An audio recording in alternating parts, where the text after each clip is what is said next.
Nigel Fairester waited with mounting impatience in the half-flooded corridor of the second floor.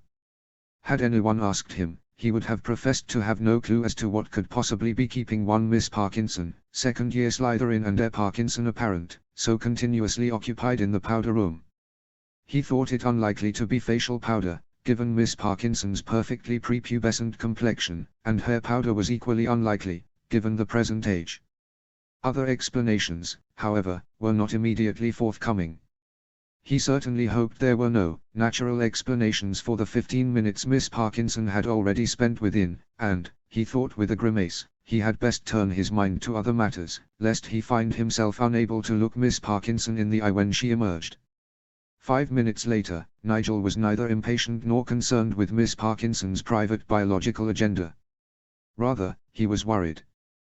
The likelihood of anything befalling the second year in a powder room was rather small, considering anything threatening would have to first pass his current position to gain entry, but still, her lack of reappearance was unsettling, to say the least. At last he decided to knock, louder than was proper, and wait. No reply. He knocked again, calling, "Miss Parkinson. Do you require assistance?"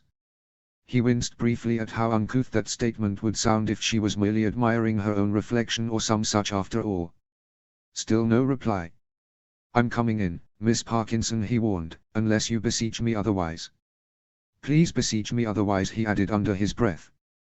He tentatively pushed open the door, and the utter lack of feminine outrage that met his unconscionably untoward action made his stomach sink with wary realization. His steps made vaguely sickening squelching noises as he stepped carefully into the restroom, wand at the ready. As he rounded the corner into the bathroom proper, his heart clenched at the sight of Miss Parkinson splayed out on the tiles, eyes wide open and face frozen in delicate shock. He allowed himself a moment of sheer relief that the second year appeared to be petrified, not limp with death, and then he constructed the strongest wards he knew how to raise without preparation or materials. He drew out the runes into the air with his wand carefully, trying not to think about the fact that these wards, at their basic level, were unlikely to have a noticeable effect on a creature with as much ambient magic as a basilisk was rumored to have. Nigel next wove his wand in a pattern that was taught to every prefect at their initiation meeting in 5th year. It was a spell designed by battle mags many centuries ago, made to seek out and catch the attention of the nearest entity that had been keyed into the same pattern as the one the caster used. For the pattern the prefects were taught, that meant the nearest head of house, or the headmaster himself. The spell took the form of a small, golden bird, which winged rapidly away once fully formed. Now all there was to do was wait. He looked down at Miss Parkinson, her light blonde hair turned a golden color by the water now soaking into it. Poor girl, he thought, judging by the way she fell, she was probably primping in the mirror when it happened. In fact, he shuddered at the thought of what would have happened if she met the beast's gaze full on. It's lucky that she was. For want of else to do, and because he couldn't stomach staring at his housemate's unmoving expression any longer, Nigel began gathering Miss Parkinson's things. Her bag had spilled on the floor when she fell, and most of her things were soaked, but it was nothing a little drying spell wouldn't fix. At least it gave him something to do. Once everything was back in the bag, he glanced around the room and noticed a small, leather-bound book lying underneath the closest sink, barely within the ward circle he'd drawn. He picked it up and dried it. By its nondescript cover and lack of title or author he'd guess it was a personal journal of some kind. By its distance from the other objects from her bag, she was probably holding the book when it happened. No doubt trying to scribble out an entry while she had a moment to herself. With the curfew, time alone was a coveted commodity these days. With a pitying sigh, he tucked the diary into the second year's bag, without opening it, of course, being the gentleman that he was, just as the door to the washroom was flung open sharply. Professor McGonagall strode inside with her wand up, a fiercely determined look on her face, and Nigel had never been more pleased to see the Gryffindor head of house. She swept the room with her eyes before gesturing him to take his wards down. Seeing the little golden bird hovering at McGonagall's shoulder, he didn't bother with checking her for polyjuice or the like. When he unraveled the binding rune on the ward, the golden bird darted forward and rejoined with his wand, its duty done. McGonagall immediately cast several diagnostic charms on Miss Parkinson, confirming what Nigel had guessed already. Petrified, the older witch said quietly. She turned her sharpest gaze on Nigel, and said, "Mr. Fairester. Thank you for alerting me. How did you find her? Nigel explained quickly about accompanying Miss Parkinson to the restroom, not seeing or hearing anything until he decided to check on the girl, his estimation that she had been looking in the mirror when it happened, and the lack of suspicious activity while he waited. McGonagall listened, eyes scanning the bathroom carefully, and when she was finished she conjured a stretcher and levitated Miss Parkinson onto it. You will accompany me to the hospital wing, Mr. Fairister, and afterwards I will see you safely back to the lake, where you will assist in seeing the rest of your house back to your common room. Do you require a calming draught? Nigel shook his head slowly. Thank you, Professor, but I shall retain my wits without one, I should think. Very well. McGonagall moved her wand toward Parkinson's school bag, but Nigel picked it up swiftly. I will return Miss Parkinson's things to her friends, he said. I feel it is my duty to relate this, happening to them, as it was. He cleared his throat and swallowed dryly, was my responsibility to prevent them. McGonagall's face softened. No, Mr. Fairister, you share no blame for this deed. Miss Parkinson will make a full recovery once Professors Snape and Sprout complete the restoration draft, and rest assured we will find the one truly responsible for her current state.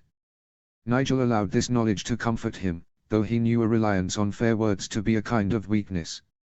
On a day when 12-year-old girls were allowed to be petrified in silence, even gentlemen ought to be allowed a little weakness, after all. -0. HP. -0. When the prefect returned alone, they knew immediately that something was wrong.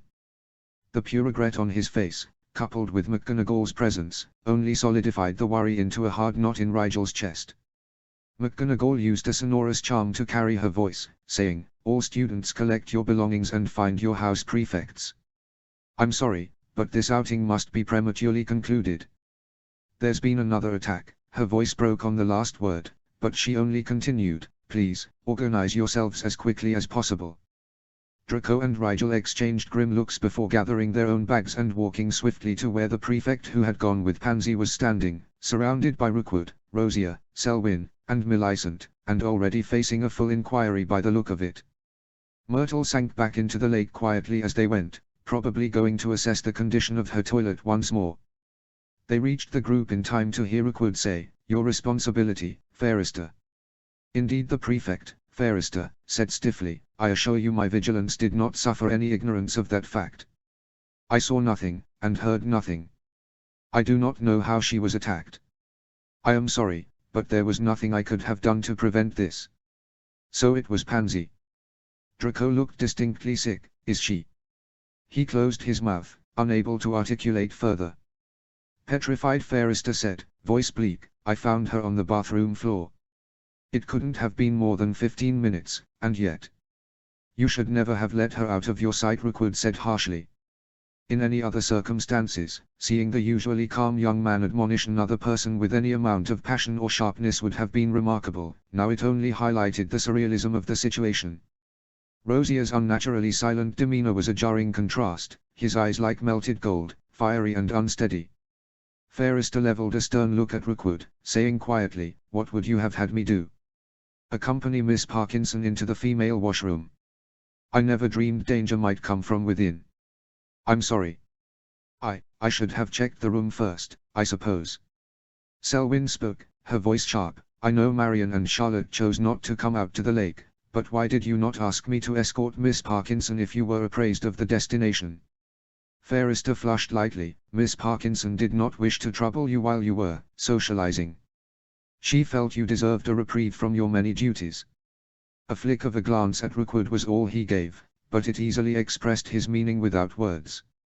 Everyone knew the head girl had had precious little time with her friends, particularly her, whatever Rookwood was to her, of late. Selwyn stiffened and her face went blank. If you're suggesting I have not made my time amply available. Of course not, Fairister said quickly, I am merely relating Miss Parkinson's wishes. Too nice for her own good, Rookwood said softly. Rigel was inclined to agree, though for different reasons. She knew Pansy had taken Fairister precisely because he would be unable to accompany her inside, and so unable to see her true motive for going in. If Pansy hadn't so kindly volunteered to get the book for Myrtle in the first place, however, Rigel shook her head. It was no use dwelling over what might have been if it wouldn't help Pansy now. She had learned that much from the sleeping sickness, at least. Not that there was anything Rigel could do to help Pansy now. She certainly couldn't make the restoration draft and better or faster than her head of house and Professor Sprout could. The agonizing thing about that particular draft was that it required fully mature mandrakes to make. Mandrakes were one of the few ingredients that couldn't be preserved for very long. They were a very useful ingredient, due to their inherent pliability. If you wanted, you could imbue them with specific properties depending on the type of soil you grew them in and the magic you exposed them to. To get mandrakes with the properties necessary for a restoration draft, however, it was necessary to begin with mandrake sproutlings, which took around 6 months to grow to full maturity.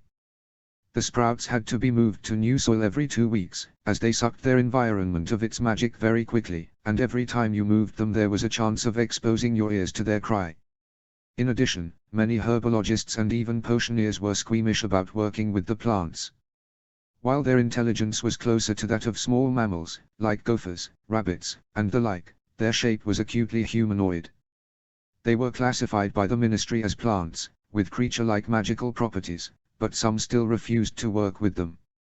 Rigel heard that mandrakes screamed like a human would when they were harvested, and if that was true she couldn't blame the herbologists for being squeamish. She did have doubts about the accuracy of that statement, since anyone who'd actually heard the death cry of a mature mandrake would be dead, but that wasn't really important. What was important was that Snape and Sprout were essentially working from scratch to grow the mandrakes necessary for the restoration draft, which meant it would be another few weeks at least until Pansy could be healed. And there was nothing Rigel could do to make that day come sooner. The rest of their house had by then assembled, so Selwyn and Fairester joined the prefects in herding the students back into the castle. Before leaving, Fairester pressed Pansy's bag into Millicent's hands to take back to their room. If Millicent clutched it a bit too tightly, no one felt it necessary to point it out. They reached the common room without incident, and entered it silently. No one seemed to know what to say. If the attack had happened to another student, there would have been speculation, heated discussions on the topic until the novelty had worn off. As it was, Pansy's absence, and its implications, were glaringly obvious. She was one of their own, a pure-blood heir to a dark family, and extremely well liked by those who knew her. Her attack meant more than all the other attacks put together. It was only while taking in the shocked and troubled expressions that some of their housemates weren't competent enough to hide that Rigel appreciated the meaning of what Pansy had told her earlier. Their housemates really had begun to think themselves safe. Others had thought just as Pansy had, that it likely was a Slytherin doing the petrifying, and that they, as fellow Slytherins, would not be targeted. The first rule of Slytherin House, after all, was that snakes never turned on one another. Rigel looked around and felt the fear slowly uncoiling in the atmosphere, like poisonous fumes released from their bottle by a faulty stopper. They were halfway through the common room when Millicent knocked into a strangely positioned table and accidentally dropped Pansy's bag, as well as her own. Rigel and Theo, who was walking nearby them in a silent show of support when it happened, stopped to help Millicent pick up she and her roommate's things. Draco, who was in no way about to crouch down on the ground and rifle through a couple of girls' belongings, sent Millicent a sympathetic look and watched with detached patience as they sorted quills, books, inkwells, and parchment into their correct bags. Theo handed Millicent a small leather journal, but instead of sorting it she just frowned at the book. "This isn't mine," she said slowly, turning it over in her hands. "Then it's Pansy's," Theo said. "I don't think it is," Millicent disagreed. "I've never seen it before, and I've seen the journal she keeps." "Maybe the one you saw before was a decoy, and this is the real journal," Theo suggested easily. "Pansy's not that paranoid," Millicent said. "She's a Slytherin," Theo snorted. "There's no way of knowing how paranoid she is if she's even a little bit, because paranoia's only clever if you hide it, so that people don't know you're prepared for unlikely eventualities." "I still don't think." "It's mine," Rigel said decisively. They turned to look at her. "You keep a journal?" Theo asked incredulously. As Rigel's raised eyebrow, he said, "Not that I don't think your life is interesting enough to merit one. I just figured you for the type of paranoid that never wrote anything down." "Not everyone is paranoid," Draco rolled his eyes. "You wouldn't know if they were," Theo shrugged, "and if they aren't, they should be." "Why would Pansy have your journal?" Millicent asked, her eyes narrowing, Are you saying she stole it? Pansy wouldn't do that.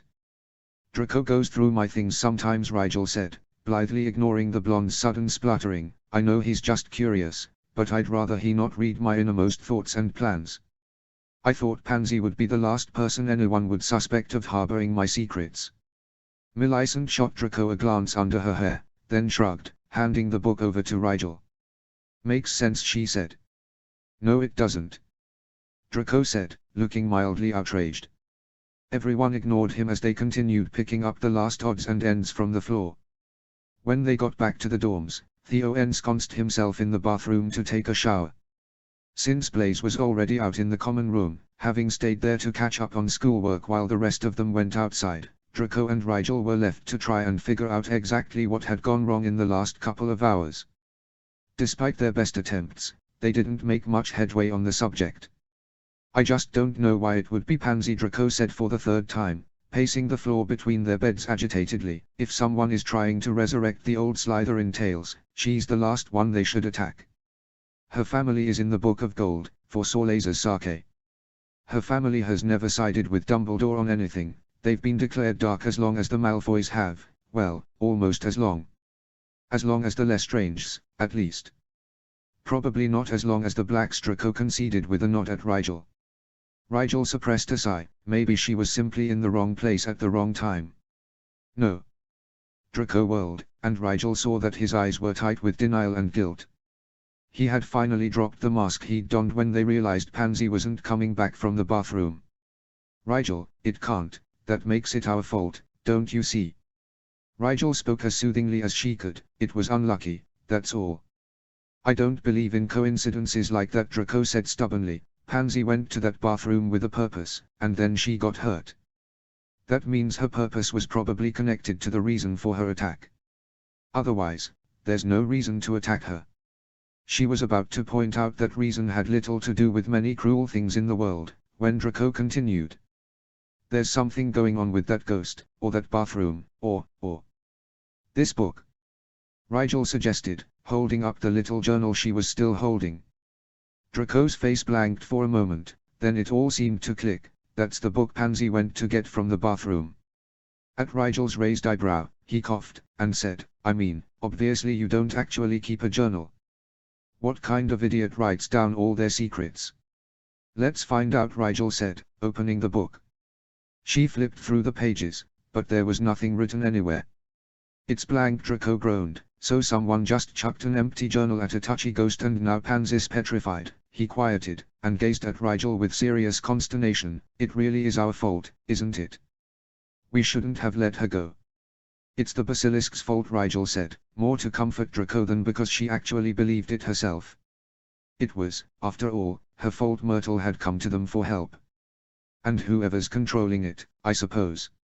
Still, the book's a dead end, Draco said, sinking to sit on his bed with a sigh. What are we going to do?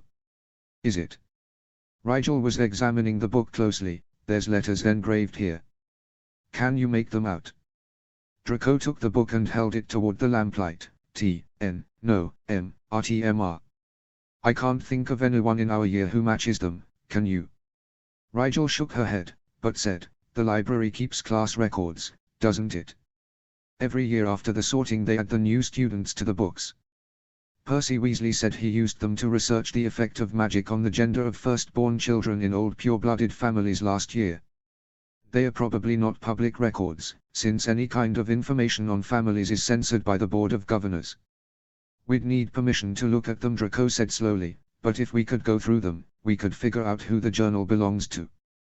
We could ask them if they saw anything unusual while they were in the bathroom. They'd have been there less than an hour before Pansy was attacked if that ghost came right away. Or they could be the attacker, Rigel said quietly. They were out of bounds according to the curfew. A lot of risk just to throw away an empty book. All the better, Draco said. That means this journal is evidence they obviously wanted rid of. Maybe it's not really blank. An illusion. Rigel got out a quill and ink. If they wrote on a page and couldn't see the ink afterwards, it meant there was an illusion on the pages. She drew a small mark on the edge of the first page. It vanished, seamlessly, into the parchment. Rigel smiled mirthlessly. I've seen something like this before. The Weasley twins have a pair of notebooks they use to pass messages. The writing disappears from one, and reappears in the other, then disappears again afterwards. So whoever has the connected book is part of this too, Draco surmised. Maybe there's a way to get the information that disappears back out of the book somehow. Maybe one of the two got nervous and backed out, tried to destroy the evidence of their plans out of fear. That means. He grabbed the quill from Rigel and scrawled, in bold, slanting letters nothing like his usual elegant penmanship, "We know who you are. We know what you did. We're going to stop you." Rigel frowned. "I wish you hadn't done that, Draco. It's not a good idea to bluff with this kind of a person, and besides that we're not sure the book is connected to another one, and that that person had anything to do with the petrifactions." They watched as the ink slipped into the page, and Rigel wasn't sure if she was relieved or not when no answering sentence appeared. Draco set his jaw determinedly. "If there's no one there, or they're unconnected, then it won't matter. But if someone is reading that, and they are connected to Pansy's attack, then they should be afraid. Everyone else in the school is because of them. It's only fair." They agreed to start their research into the book's owner the next day. Draco would approach a professor about researching the generation gap fluctuation, a phenomenon that he assured Rigel was currently a hot topic among society circles, in order to get a pass for looking at the records. They would start with those currently attending school, and work backwards, in case the journal, or pair of journals, had been handed down from a parent or grandparent. Eventually, when they had a list of all those the journal could belong to, they would begin narrowing. It would take some time, as there were a lot of purebloods with our last names, but it was all they could do, until they found enough evidence to take to a professor. Rigel stored the book in her bag for both accessibility and safekeeping. Eventually, after many uneasy and worried looks between the two of them, they went to sleep, trying not to think about Pansy lying frozen as a statue in the hospital wing, unable to do the same. -0. HP. -0. The next day at breakfast, Rigel was again subject to a number of sidelong glances. Normally, she would endeavor to ignore them, but there was something non-malevolent about them that made her quietly ask Theo and Millicent if they knew the reason. Millicent grimaced and stabbed at her sausage a bit vindictively. "They've changed their minds. Now that a Slytherin has been attacked, and one of your best friends besides, no one thinks you're the one doing it anymore." Rigel raised her eyebrows in disbelief. "Just like that?" Blaise snorted into his breakfast with no small amount of disgust. "Yes. Just like that. Your friend gets hurt, and that's all they see. What happened to all their other evidence, the parcel tongue, the caught at the scene thing, the overall suspicious character of the accused? I suppose they think villains are incapable of throwing suspicion by attacking their own friends. Idiots." Theo shot him a pointed look. "Unless you're trying to convince people that Rigel did it, shut up and accept their newfound sympathy." Besides, Draco said loudly, "Rigel was at the lake in full view of half the school when Pansy was attacked. That's pretty heavy evidence in favor of his innocence." Blaise acquiesced, though he did mutter darkly, "As if anyone even thought of it like that. If they are going to be prats, they ought to at least be logical about it. It's this sort of half-complete thinking that made them suspect Rigel in the first place."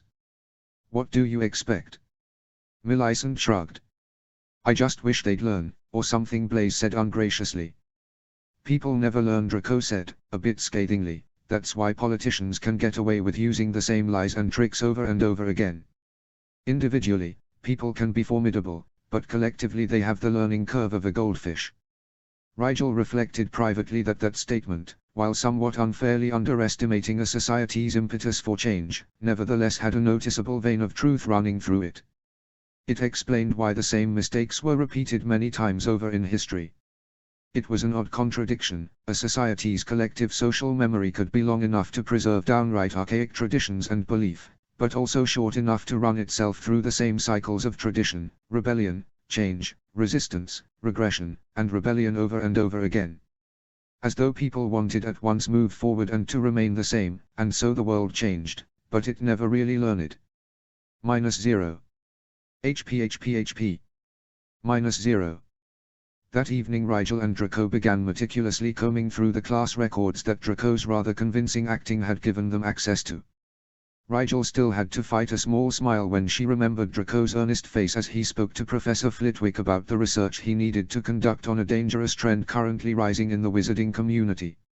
At the turn of the century, purebloods were waiting an average of 20 years longer than they had in earlier times to get married and have children. Draco had explained seriously, waiting longer benefits the families in the long run, because couples are more mature when they decide to marry, are more likely to find the marriage amenable, and raise their heirs in a more stable environment as a result. In the last 50 years, however, there's been an alarming reversal in this modern mindset. Purebloods are marrying sooner, some right out of school, producing heirs faster, sometimes recklessly have more children than they could ever possibly need. Rigel knew that statement to be a dig at the Weasley family, and Flitwick probably did too, from the way he frowned slightly at the words. Draco hurried on, I think it's because the pressure of the declining magical population is coming to bear, but I want to go through the records and see if any other events correspond to the decreasing generation gap. Needless to say, Flitwick granted Draco the permission slip. They had ruled out the students in years 1 to 4 and were working through the class of students that entered the school 5 years ago when they were interrupted by a very wan-looking Ginny Weasley. Her hair was pulled away from her face in an impatient knot, and her hands shook slightly as she brushed a loose strand behind her ear. Rigel, she said, her voice unusually subdued, I was hoping. She glanced at Draco, wincing despite the studiously non-confrontational look on Draco's face, and blurted, I need some help, I think, and I don't know who else might know a way to, she stuttered to a stop. Her face paled several degrees, and Rigel followed Ginny's line of sight to where her gaze had landed, on the small leather book in her bag, the spine of which was just visible through the open gap where she'd reached in for a quill a minute earlier. Rigel was confused at the fear in Ginny's eyes as they darted from the journal, to Rigel's face, and back again, but then it dawned on her. I know what you're, Rigel began, but Ginny, with a stricken look on her face, turned and fled the library completely. Her brother, Percy, called out from his table some distance away, then cursed and grabbed another prefect to follow her out as she continued to run. We'll escort her back. Percy called over his shoulder, someone take my things back. No, Fred, not you. Several people laughed, and others murmured with vague interest, but most went back to their studying. Draco raised an elegant eyebrow, that was weird even for a Weasley. Rigel frowned slightly, I was going to tell her it wasn't what she was thinking. I bet she thought it was one of Fred or George's notebooks, they look a lot like this one. She ran before I had the chance, though. Rigel shook her head, those two have a consistently alarming effect on their siblings. I did think Ginny was past that, though. I'm sure I saw her with one of the twins' notebooks at some point. Maybe it cursed her, and the fear was reinstilled, Draco said dismissively, who cares? We have work to do. He turned back to the records, and Rigel did the same, though with slightly more hesitance. She hadn't even heard what Ginny needed help with. Well, maybe Percy could help his sister instead. She had to focus on helping Pansy. -0. HP. -0. That evening, she spent what was possibly her most uncomfortable session with Professor Snape to date. Snape had been less than pleased to hear from Selwyn that Rigel traversed the short distance from the lab to the common room alone after their last session, even though there was no way she could have anticipated being sent back early. As such, he had arranged her escort himself this time, and went so far as to make the prefect wait quietly in the corner of the lab the entire time they worked, just in case they ended at a different time than expected. Rigel felt rather guilty about causing the prefect so much additional trouble, and didn't fully understand why Snape hadn't just suspended their research sessions until further notice. He worked with fervor on the modified aconite alleviation, endlessly changing ingredients and measurements in a struggle to find a combination that worked the effects he desired. Most of the ingredients they worked with were experimental. They were either hybrids of naturally existing plants or else artificially cultivated in certain experimental conditions, such as growing them in magically charged soils. In this age, new potion improvements were rarely the result of a new combination of old materials. Most known ingredients had had their usages virtually exhausted by the many generations of potions masters, but botanical experimentation was as strictly monitored by the Ministry as magical creature breeding was, so this was Rigel's first experience with as of yet unregistered ingredients. Snape didn't seem inclined to introduce her to the subject, in any case. He snapped directions at her without explanation and changed the instructions at a moment's notice depending on what the potion was doing at the time, again without explanation. Most of what she was doing was ingredient prep and imbuing, and most of what she was learning was through observation alone. Still, it was invigorating work, made more so by Snape's fervent devotion to it. It was as if he worked to a deadline, which was a ridiculous thought, as no potions master worth his cauldron would be pressured by such a menial demand. Rigel observed carefully as Snape began to add the bitterroot to the bottom half of the mixture. He funneled it into the tube, which itself ensured the smooth addition of the ingredient to the bottom layer of the potion, and Rigel narrowed her eyes in concentration as Snape held a hand to the side of the cauldron, not touching it, just hovering near it. There was a transparency charm on the cauldron so that they could see what the bottom half of the potion was doing, and as Snape held his hand beside the cauldron's base the bottom half of the water began to churn gently. Rigel knew it was wandless magic, a very controlled, careful sort of wandless magic, but she wanted to figure out how exactly Snape directed the magic into the cauldron before she attempted it on her own. It seemed as if he pushed the magic through the cauldron itself and into the second layer of the potion. He must have extraordinary delicate control to affect the liquid in the bottom half of the cauldron without upsetting the layer of linseed oil separating it from the top half. She still wasn't sure how he got the magic to go through the cauldron without affecting the cauldron, though. Most wandless magic was of the direct kind of magic, the kind that affected the first thing it touched. It took specific, delicate spell work to go through an object and effect changes of the other side of it, usually. Perhaps he was practicing a specific spell, but silently and without a wand. But no, if it could be cast with a wand, he would surely use one, as Snape was not the type to waste magic. This looked much closer to what Remus had done when he moved the raft in Grimmauld Place across the water. Elemental wandless magic. But how was he getting the magic through the cauldron? Rigel could feel herself becoming frustrated with her own lack of understanding, but she did not think these sessions with Snape were for her to ask endless amounts of.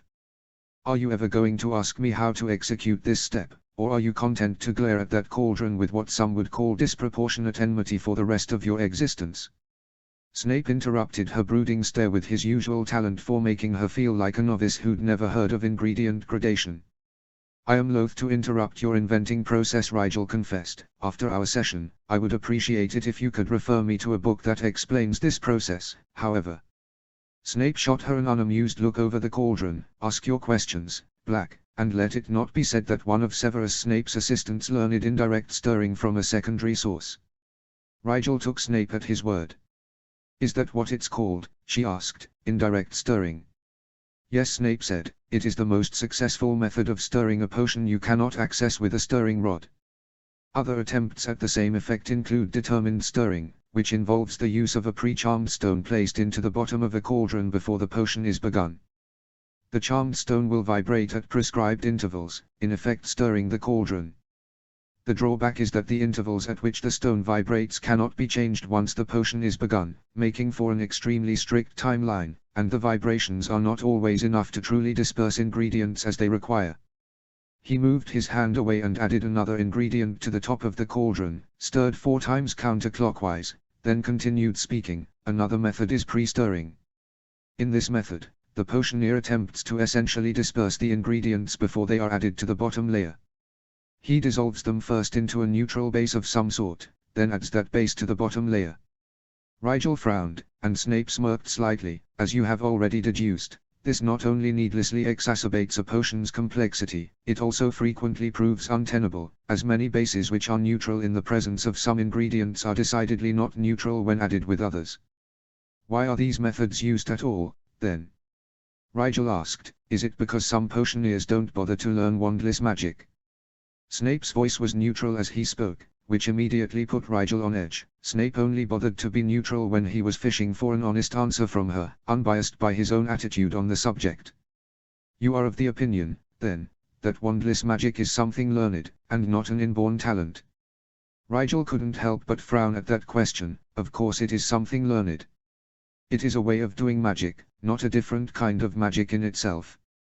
Moreover, it is a more basic way of doing magic, elementally, rather than a more complicated, preset pattern encoded into a person's magic, as talents usually are. No one is born able to perform wandless magic, so it is reasonable to assume it must be learned. Snape tilted his head with what Rigel knew was a fake show of consideration. Perhaps wandless magic is connected to power, and, although learned, can only be taught to wizards with innately larger magical cores. Rigel shook her head. My uncle Remus can do wandless magic, and his core is only a bit above average.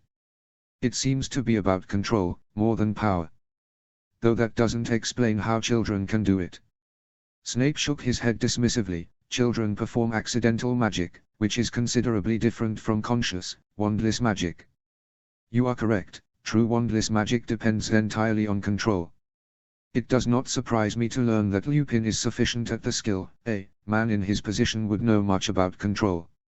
As that was positively diplomatic as far as Snape's usual attitude toward Rigel's family went, she simply inclined her head. So why do all potioneers not learn how to use indirect stirring? Snape sneered. For the same reason not all wizards learn how to construct their own defensive wards. They can get by hiring a ward master to construct wards for them, or else depend on the wards their ancestors erected in ages past, and even though their wards would be safer and more effective if they had a thorough understanding of how to upkeep, add to, and modify them, they get on well enough without knowing, and no one ever forces them to learn. The number of potions that truly require indirect stirring are relatively few, and the number then could be enhanced by indirect stirring. Well, as long as a potion works, what matter the potency or the wastefulness of prescribing a patient 2 doses of mediocre potion when 1 dose of a proper one would do? Rigel could feel her mouth gaping slightly open in outrage, but was too busy being outraged to do anything about it. That's awful. What kind of, where's the pride in their work? In their field? How can they call themselves potioneers while demonstrating such slipshod, half-brewed, lazy, unmitigated incompetence? How can the guild stand for such a thing? It's a black stain of the name of potion bros everywhere. It's. The sight of Snape's satisfied smirk brought her slamming back to herself, and she shut up before she could embarrass herself further. The prefect standing awkwardly in the corner, whom upon closer inspection Rigel recognized as Fairister, the one who'd been with Pansy when she was attacked, was staring at her with an entirely bemused expression. She supposed he'd never seen someone flip out like a fanatic at their head of house before. My apologies, Sir Rigel said, looking down at the cauldron sheepishly. I became rather carried away with my opinion. I find it immensely gratifying to know that I am not wasting my expertise on someone who condones laziness in potion brewing. Snape reassured her somewhat smugly. Your pride and adamancy does you credit, though the expression of these traits could be tempered a degree or two. Rigel simply nodded, once more in control of her personality. Will you please instruct me in indirect stirring, Professor Snape? I would like to remedy my own incompetence as expediently as possible. And this, Mr. Fairister, is why a man like me becomes a professor to school children, Snape said sardonically, smirking briefly at the prefect rather than answering Rigel's request right away, a second-year boy so disgusted with the thought of ignorance that he gnaws at the bit to diminish it. The rest of your generation could learn a thing or two from Rigel Black. Rigel felt a flush coming on, and beat it back relentlessly, saying flatly, if you have finished your joke at my expense, I believe you meant to add the poppy milk next. Snape's eyes flashed with a dark warning, even as his lips still twitched with a smirk at the edges. Nevertheless, he added the poppy milk with due haste. -0. HP. -0. Rigel was let go a bit later than usual that night, with a promise that in their next session Snape would begin the basics of indirect stirring, which of course meant beginning the basics of wandless magic. That night, she merely assisted Snape with the combinations he had already planned for them to work on. By the time the prefect was given leave to escort her back to the common room, Rigel's magical core was feeling strained. They had gone through 4 different combinations that evening, each more magically draining than the last. If Rigel thought the original aconite alleviation was magically exhausting, it was nothing to the additional demand adding unstable combinations of ingredients produced. She had to load the potions with magic just to keep them from collapsing, or worse, exploding, and that in addition to the magic necessary to support and enhance the intended effects. Still, it was a satisfied feeling in her gut, as well as an empty one, as though she had just run a mile. Her magical core felt content, and Rigel supposed this kind of exercise was probably good for it. With sudden suspicion, she wondered if that wasn't another reason Snape chose her to help him with his research. It would be just like her head of house to do a thing for as many reasons as possible. He was nothing if not economical with his actions. Fairester walked quietly beside her for a short time, and Rigel felt she ought to apologize for keeping him so late. She opened her mouth to say, "I'm sorry, but the older prefect beat her to it." "Forgive me," Fairester said suddenly, stopping to look down at her. Rigel blinked up at him. "That should be my line," she said, "as it is on my account that you are kept from your other responsibilities so long." Fairester shook his head sharply. "Protecting younger students like yourself is one of my responsibilities, just as it was yesterday. I'm very sorry that Miss Parkinson came to harm under my care. I don't think anyone expects you or the other prefects to protect us in that way," Rigel said quietly. "It is a basilisk we're supposed to be in danger from, after all. I think your presence is supposed to be a deterrent, that's all. Whoever is doing this seems to like her victims alone and unaware." Fairester frowned curiously. "Her? Why do you say?" A red light whooshed past Rigel's right shoulder and collided with the right side of Fairester's chest. He fell backwards to the hard stone, his face relaxed into utter unconsciousness. "Normally you'd be right, little snake, I do prefer the strays, but one makes do." That voice. Rigel spun to face her attacker, her hand going toward the pocket by her hip, for once utterly sure she would find her wand there. She wasn't fast enough. "I don't think so," her attacker smirked as ropes sprung from her wand and encircled Rigel's arms and torso like snakes. "Ginny," Rigel panted, struggling against the ropes, "why are you doing this?" Ginny Weasley sneered at Rigel, the ugly expression absolutely alien on the girl's round, freckled face.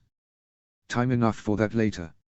Unfortunately I can't do this here, the price of attacking a prefect, you know." "No, I don't know what you mean," Rigel said. Keeping the enemy talking was the very first thing Anna learned how to do, and James Potter had taught his daughter enough to increase her chances, in case she found herself in a precarious situation. She didn't know why Ginny Weasley was suddenly an enemy, but she was determined to find out before long. Ginny rewarded her with a scathing look. "All Slytherin prefects are subject to a spell that alerts the Slytherin head of house if they are attacked in any way, magical or physical. Slytherins are easy to hate, you know, and so it has been tradition to give their prefects a little extra protection against the other house's enmity. In this case, it's just annoying. Come along, little Thorn. We haven't much time." "Time for what?" Rigel asked, stepping away from Ginny as the redhead stepped toward her. "For taking our time," Ginny chuckled darkly. "Ironically enough, we must make haste if I am to be afforded the leisure of doing so. Some things are better slow, are they not?"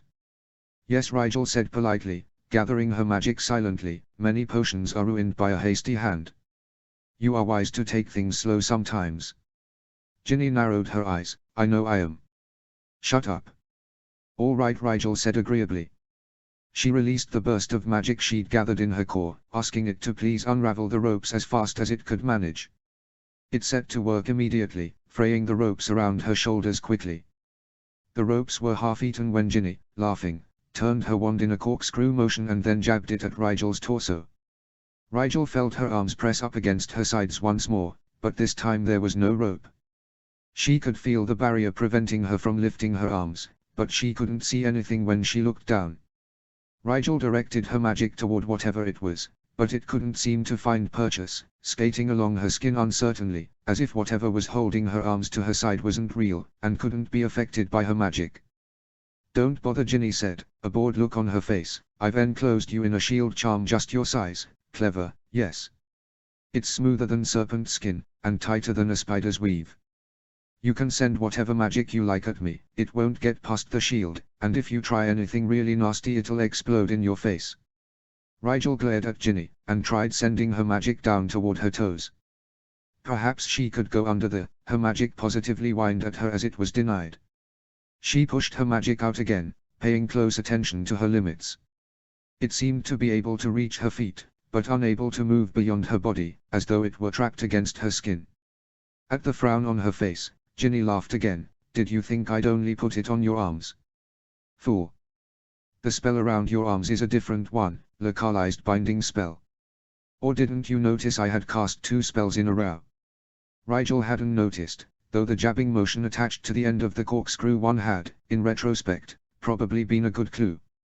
She settled for blanking her face, content to at least deny Ginny the satisfaction of her frustration.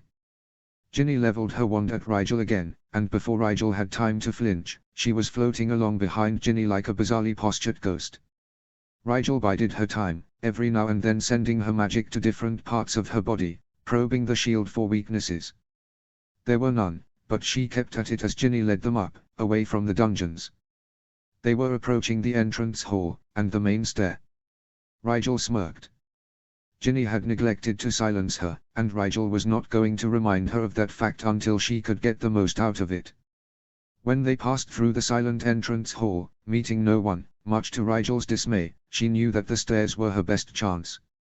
She kept silent until they had reached the first landing, and then shouted as loudly and piercingly as she could, "Help me!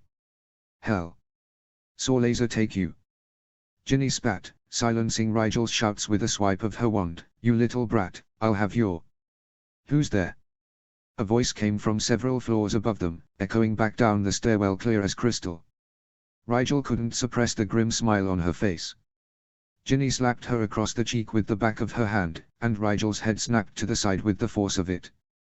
A moment later, a memory hit her with equal force, a memory of being blind, slapped in just the same way, by a mysterious attacker with long hair and a disdainful way of speaking.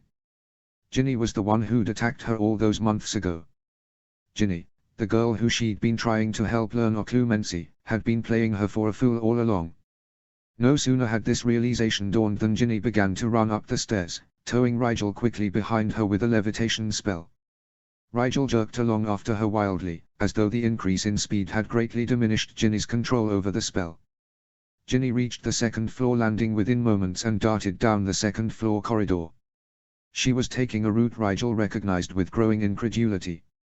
They were headed straight for the girls' bathroom, Myrtle's bathroom.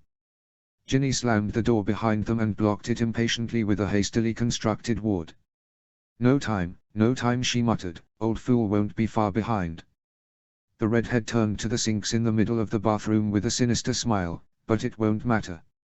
Not even he has power where we'll be going." Ginny tilted her head, staring intently at one of the faucets.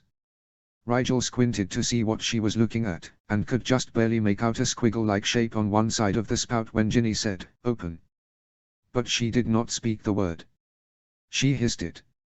Rigel was sure she would have gasped, if the silencing charm had not still been in place. Ginny spoke Parseltongue. She was the second Parselmouth, the one who had been setting the basilisk loose on the students. The basilisk, which probably lived at the bottom of the very large hole that was currently expanding in the center of the floor. Rigel could only surmise, judging by the manically determined glint in Ginny's eye, that she was in very, very big trouble. Ginny motioned with her wand, and Rigel's form floated over the lip of the hole.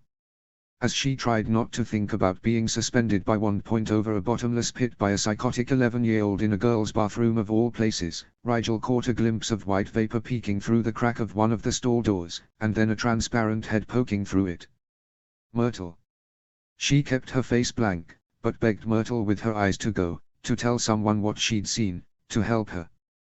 Myrtle's eyes were wide and frightened, but she nodded once before ducking her head back into her stall as silently as she'd popped it out. "Don't bother with the pleading expression," Ginny said, smirking, "you should be honored. You'll be the first Slytherin in 50 years to see Sorlaser's Chamber of Secrets. See you at the bottom. If you're still alive." The Gryffindor flicked her wand down sharply, and then Rigel was falling, swift and silent, into the darkness. -0. Millimeter. -0. Myrtle was not afraid, exactly. She knew that she was dead, and that hardly anything in the world was a danger to one such as her, and it was not a fear of pain or injury that held her, huddling in her toilet like an abandoned child. It was that girl. Petite, because wouldn't she have to be? Long, beautiful red hair that probably never curled a day in its life. Pretty, pert nose, cute, little freckles, skin as fair as any storybook princess could ever hope to have. That girl with her confident expression, straight posture, cold eyes. Myrtle felt alive again, alive and miserable, trembling with fear, because any second that girl would turn and see her, sneer, laugh, and let slip a nasty jeer if her friends were near enough to appreciate the taunt. She was nauseated, and if she had a body it would be sweating profusely. Any moment the redhead would find her, hiding in a stall never helped for long.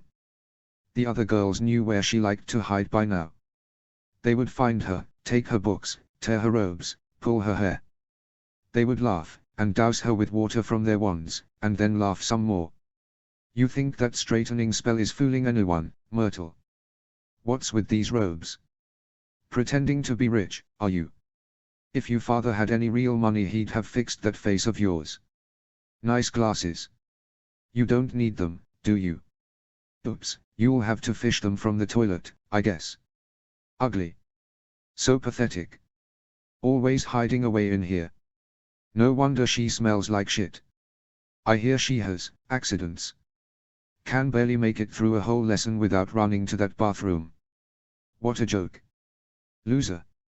Myrtle shook her head so fiercely, but the voices wouldn't go away. She could feel herself crying, the water boiling around her. Water. Toilet. Myrtle opened her eyes, and met the inside of the U-bend with a relieved sigh. She was dead. Those girls weren't there anymore. They couldn't hurt her now. She floated up into her stall, listening carefully. She didn't hear anything, so the ghost carefully poked her head through the door of her stall once again. There was nothing.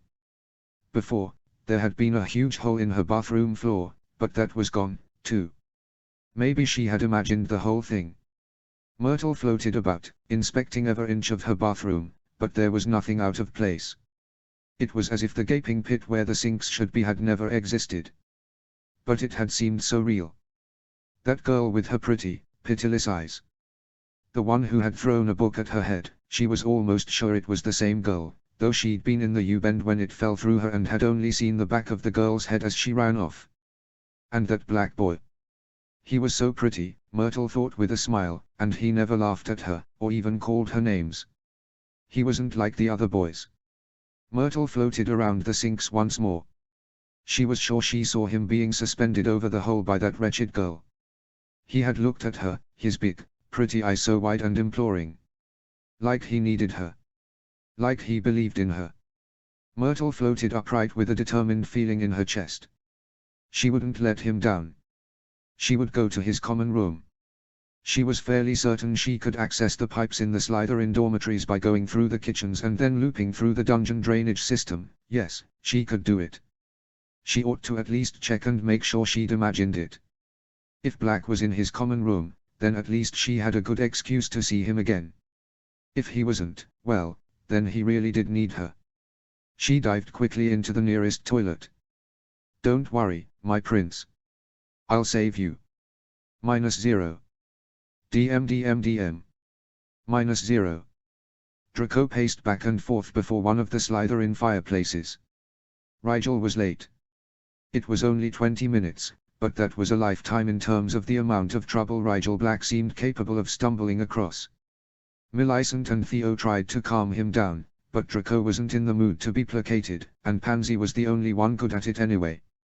Blaze merely watched him pace, a taunting smirk at the edge of his mouth that made Draco want to throw one of the dark-skinned boy's shoes into the fireplace, just to watch his mouth gape open like a codfish. Draco controlled himself, as the last thing he needed right now was a terse letter from his father about how Malfoys did not set their companions' shoes on fire. No matter how annoyingly they were smirking. Draco would be very surprised, however, if his father had never experienced a similar urge. He had been friends with Uncle Severus for a couple of decades, after all. 10 minutes later, Draco could feel his nerves stretching to the limit. Uncle Severus would never keep Rigel so late. It was now officially past curfew, and Draco could see Selwyn across the room checking her list of those who would be out of the common room on various business against those who had returned. When she turned to look at the second years with a frown on her face, Draco allowed his face to frown back at her. Selwyn walked over, her face tight. Tell me Rigel Black snuck in when I wasn't looking. He has not yet returned, Draco said flatly, nor has Fairister, his escort.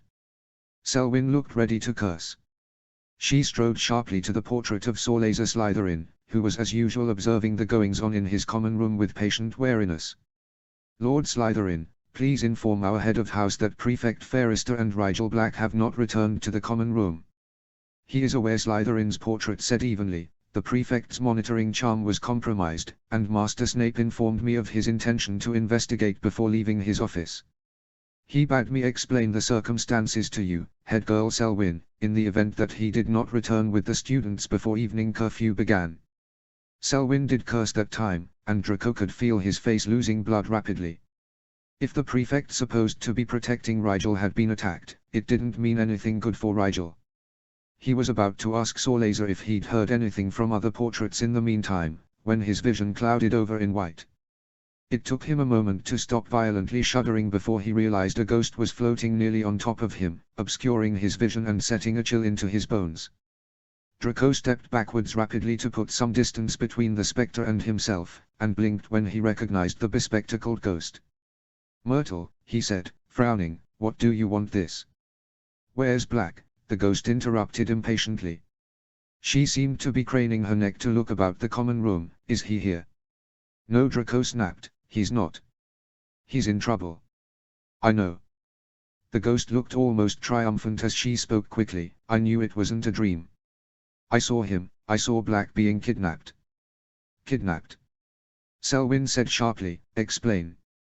The ghost looked around at Selwyn with wide eyes.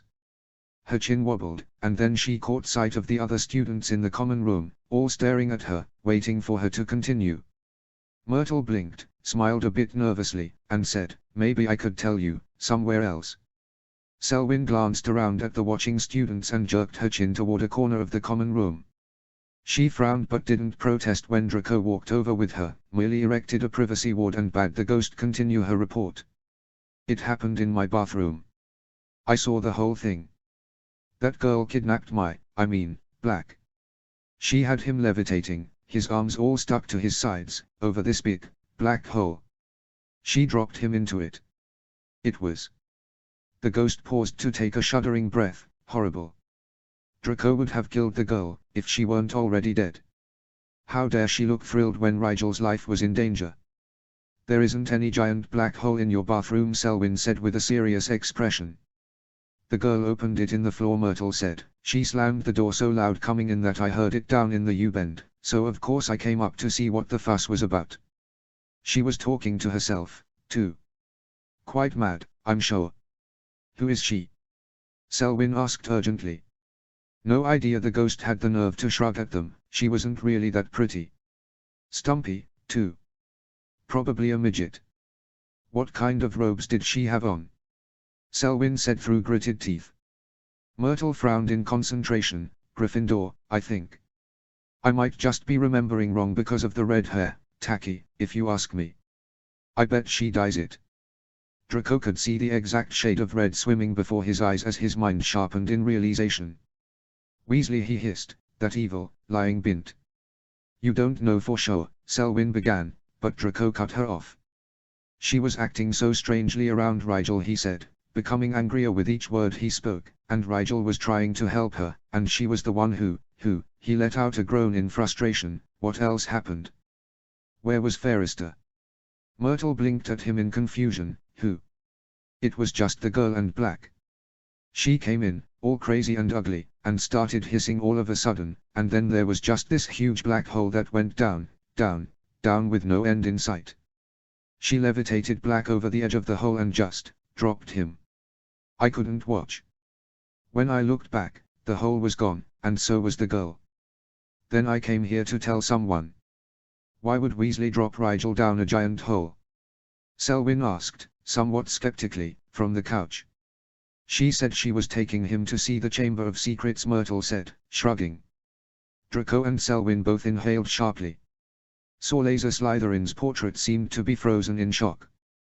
The next moment, the Founder's expression melted into a snarl, and he disappeared from his portrait before anyone could stop him. "For the love of, expecto patronum," Selwyn enunciated clearly, a scowl on her face. A silver wolf sprang from her wand tip, and Draco was quite impressed she could cast a Patronus while so obviously upset. She must have very strong force of will. Message for Professor Snape. According to Ghost Intelligence, Rigel Black has been kidnapped by another Parselmouth, and taken to the girls' lavatory on the second floor. The second parcel mouth is possibly a young girl with red hair, and reportedly opened a passage of some kind within the bathroom before closing it once more. The passage is said to lead to the Chamber of Secrets. The patroness sprang swiftly away, carrying Selwyn's message with it. Draco clenched his fist, but he knew there was nothing he could do at this point. Uncle Severus would save Rigel. All Draco could do was wait. -0. -millimeter. -0. Minerva McGonagall was almost finished grading a particularly disappointing stack of third-year essays when the silver phoenix flew through her office wall to hover before her. Her heart clenched automatically. Albus never sent a patroness with an invitation to tea. The phoenix's presence meant danger, immediate and pressing. "Come to the girls' lavatory on the second floor," the phoenix said with the headmaster's voice. Minerva could honestly say she had never expected to hear that particular sentence uttered through the headmaster's patroness. At the added, "A student needs our help," however, she summoned her wand in a blink and only paused to fling open the door before transforming into her animagus form. As a tabby cat, she was swift and silent, like a ghost herself as she ran through the familiar corridors. When she rounded the corner and caught sight of the girls' bathroom, she was compelled to change back smoothly in order to demand an explanation from those standing quite uselessly in its doorway. "What has happened?" Minerva asked, looking to Albus as she said it, though she noted the presence of Severus and Pomona as well. The headmaster turned his wizened face to hers, and the look in his eye was not one she would ever find comfort in. It was a hard look, a serious look, and Albus only wore it when someone he'd meant to protect was in very real trouble. "Rigel Black has been kidnapped," Minerva Albus said gravely. "The trail ends here." "I heard him call out for help," Pomona said sadly. "I was up on the 6th floor, but his cry echoed up the main stair." "Clever lad." "I rushed down immediately, and heard one set of footsteps go down this corridor. I sensed the ward on this bathroom immediately, and set about tearing it down. It was short work, but when I opened the door there was no one inside. I thought I had been tricked, the ward put up as a decoy to shake me off, until Severus appeared." Minerva looked to Severus, who was glaring viciously at everything, including her, for some reason. "Mr. Black's escort, Prefect Fairister, was attacked as they made their way back from my laboratory," Severus said. His voice was rough with impatience as he listed events as succinctly as possible. "I found Fairister stunned in the dungeons, but no sign of Black. I levitated Fairister to my office, sealed the wards for his protection after informing Sorlaser's portrait of the situation, and began a sweep of the dungeons. Not long after, I was met with the head girl's patroness. According to Selwyn, a ghost reported Black as having been kidnapped in this very bathroom. The account is brief, but suggests the kidnapper to be a Parselmouth, likely the one behind the petrifactions as well. According to this ghost's testimony, Black was taken through a passage of some kind, which was then resealed behind the kidnapper. The passage purportedly leads to the Chamber of Secrets, but we are as yet unable to locate it." "Did the ghost say who was responsible?" Minerva asked, a hand going unconsciously to her throat. "Oh yes," Severus snarled, "a Gryffindor girl with red hair." Minerva flinched, and did not allow herself to feel hurt when Severus' lip curled in satisfaction. "I see," she said. "Then the threat is a student." Albus interrupted with a sharp shake of his head. "A Parselmouth in Gryffindor? Unlikely." "Do not attempt to gloss over this," Albus Severus said sharply, the report clearly implicated. "My dear boy, I am certain that there is indeed a young Gryffindor involved in all of this," Albus said calmly, "but I am equally certain that she is as much as victim as Rigel Black. There is one other Parselmouth whose hand in these happenings cannot be doubted. And you believe his instrument of choice to be Ginevra Weasley?" Severus spat. "He has no access to her." "Enough!" Pomona shouted. The short herbologist glared around at them all. "There is at least one, possibly two students in very real danger right now, and you will not stand here arguing like hens if I have anything to say about it. Albus, how do we uncover the passage?" The headmaster shook his head slowly. "If it was indeed accessed by Parcel magic, it will take some time." "Well, get started," then Pomona said, puffing up like an offended Sabellian. Dumbledore led the way inside the small, flooded bathroom. The water soaked the ends of their robes, dragging at their steps as all four of them walked the room from top to bottom, each seeking with their senses any sign of a passageway. It was Severus who found the snake engraved on the side of one of the taps, but even with that point of reference, neither she nor Pomona could sense even the slightest magical trace of the wards and spells they knew must be laid before their eyes. "They don't call it being Slytherin for nothing," Pomona muttered darkly. "I can't sense a blessed thing." Severus. Severus had his eyes narrowed in concentration. There is something familiar in the air here, but whether it is connected to the passageway. He shook his head with disgust. "I cannot be certain." "Could it be young Mr. Black's magic you sense?" Pomona suggested. "A child gives off quite an aura when afraid, as I understand it."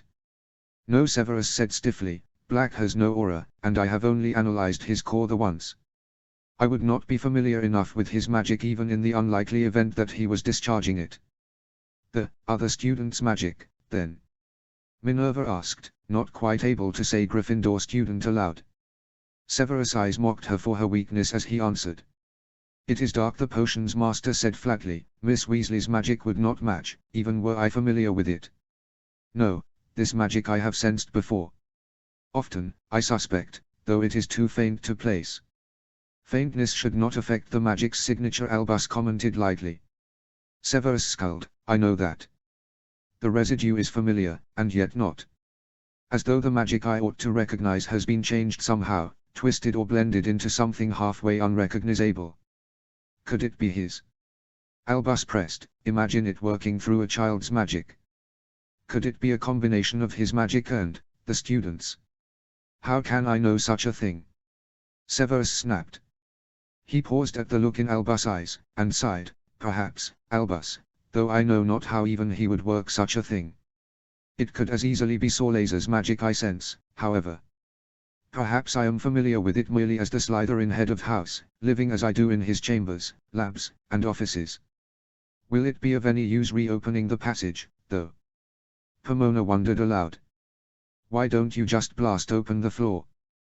They all turned to see the ghost, Myrtle, or Moaning Myrtle as Minerva believed some of the students called her, sticking her head curiously out of a stall at them. "It seems easier than trying to make the floor open up again," Myrtle shrugged. "Unfortunately that won't do any good," Pomona said gently. "Below this bathroom is the first floor.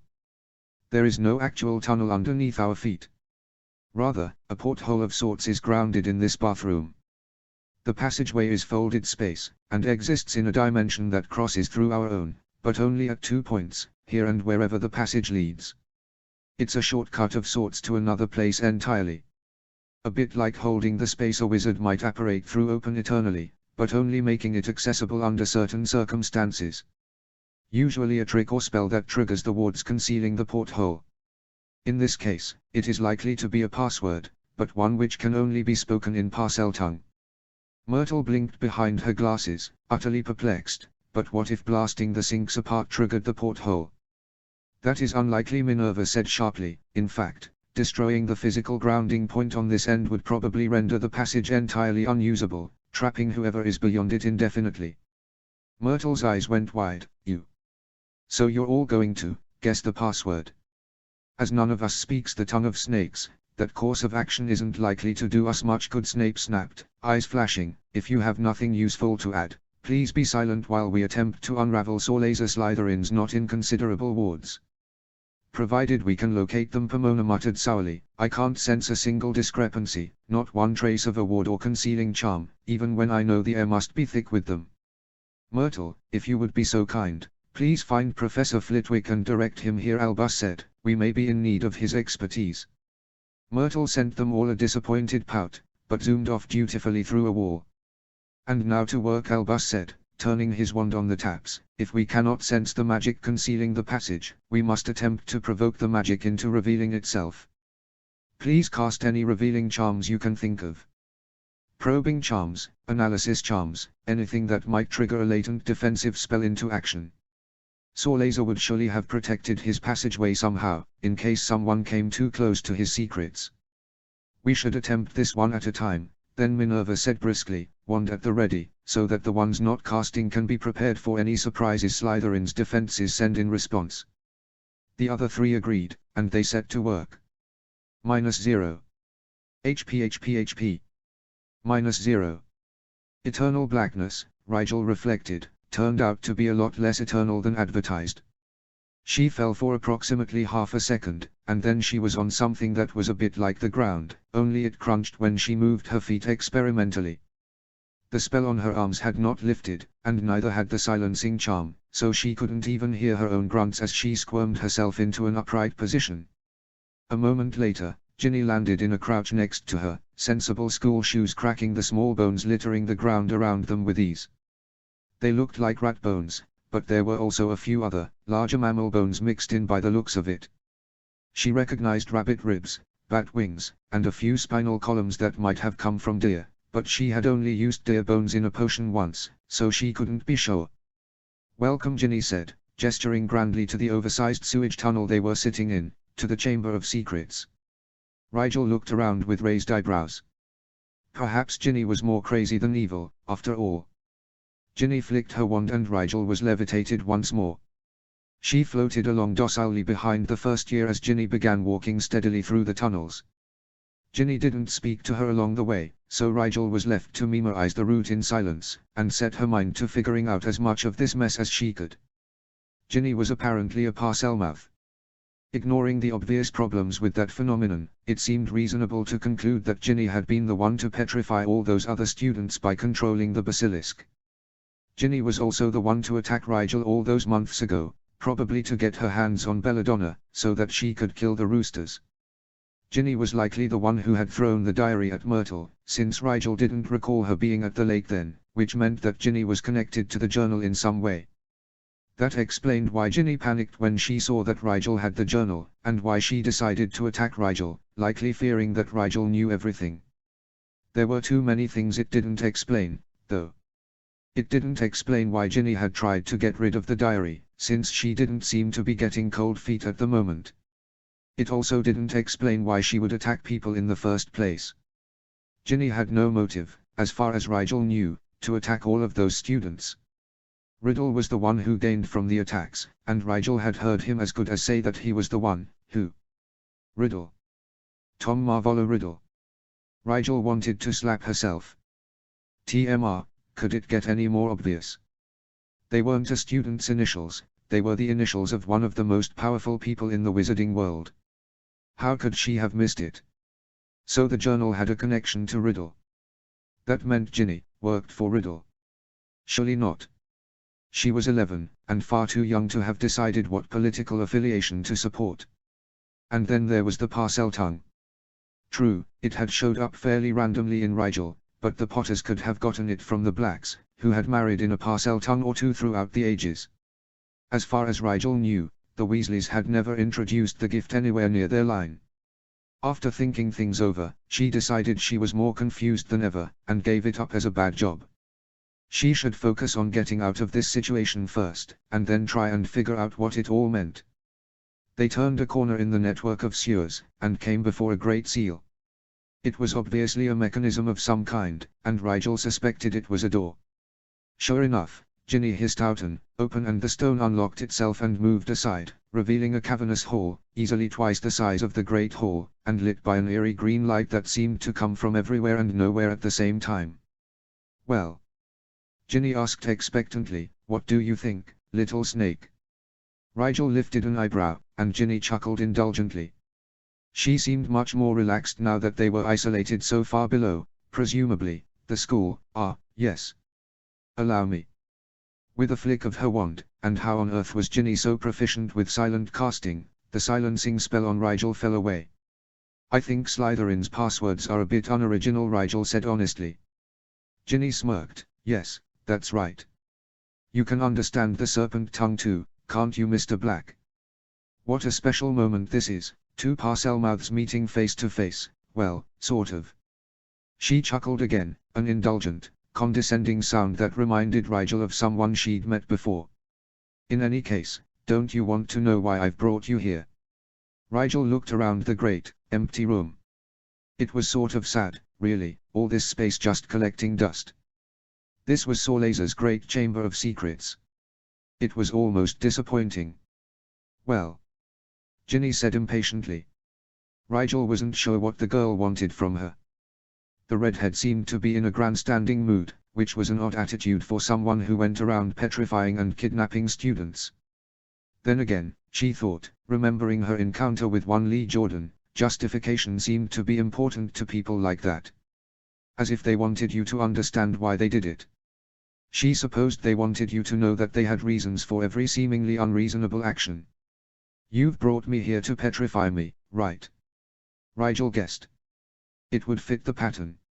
Oh, no, Ginny said, smiling smugly now that Rigel was playing along. I petrified the others before they saw anything but my beauty's eyes. You know far too much to be petrified.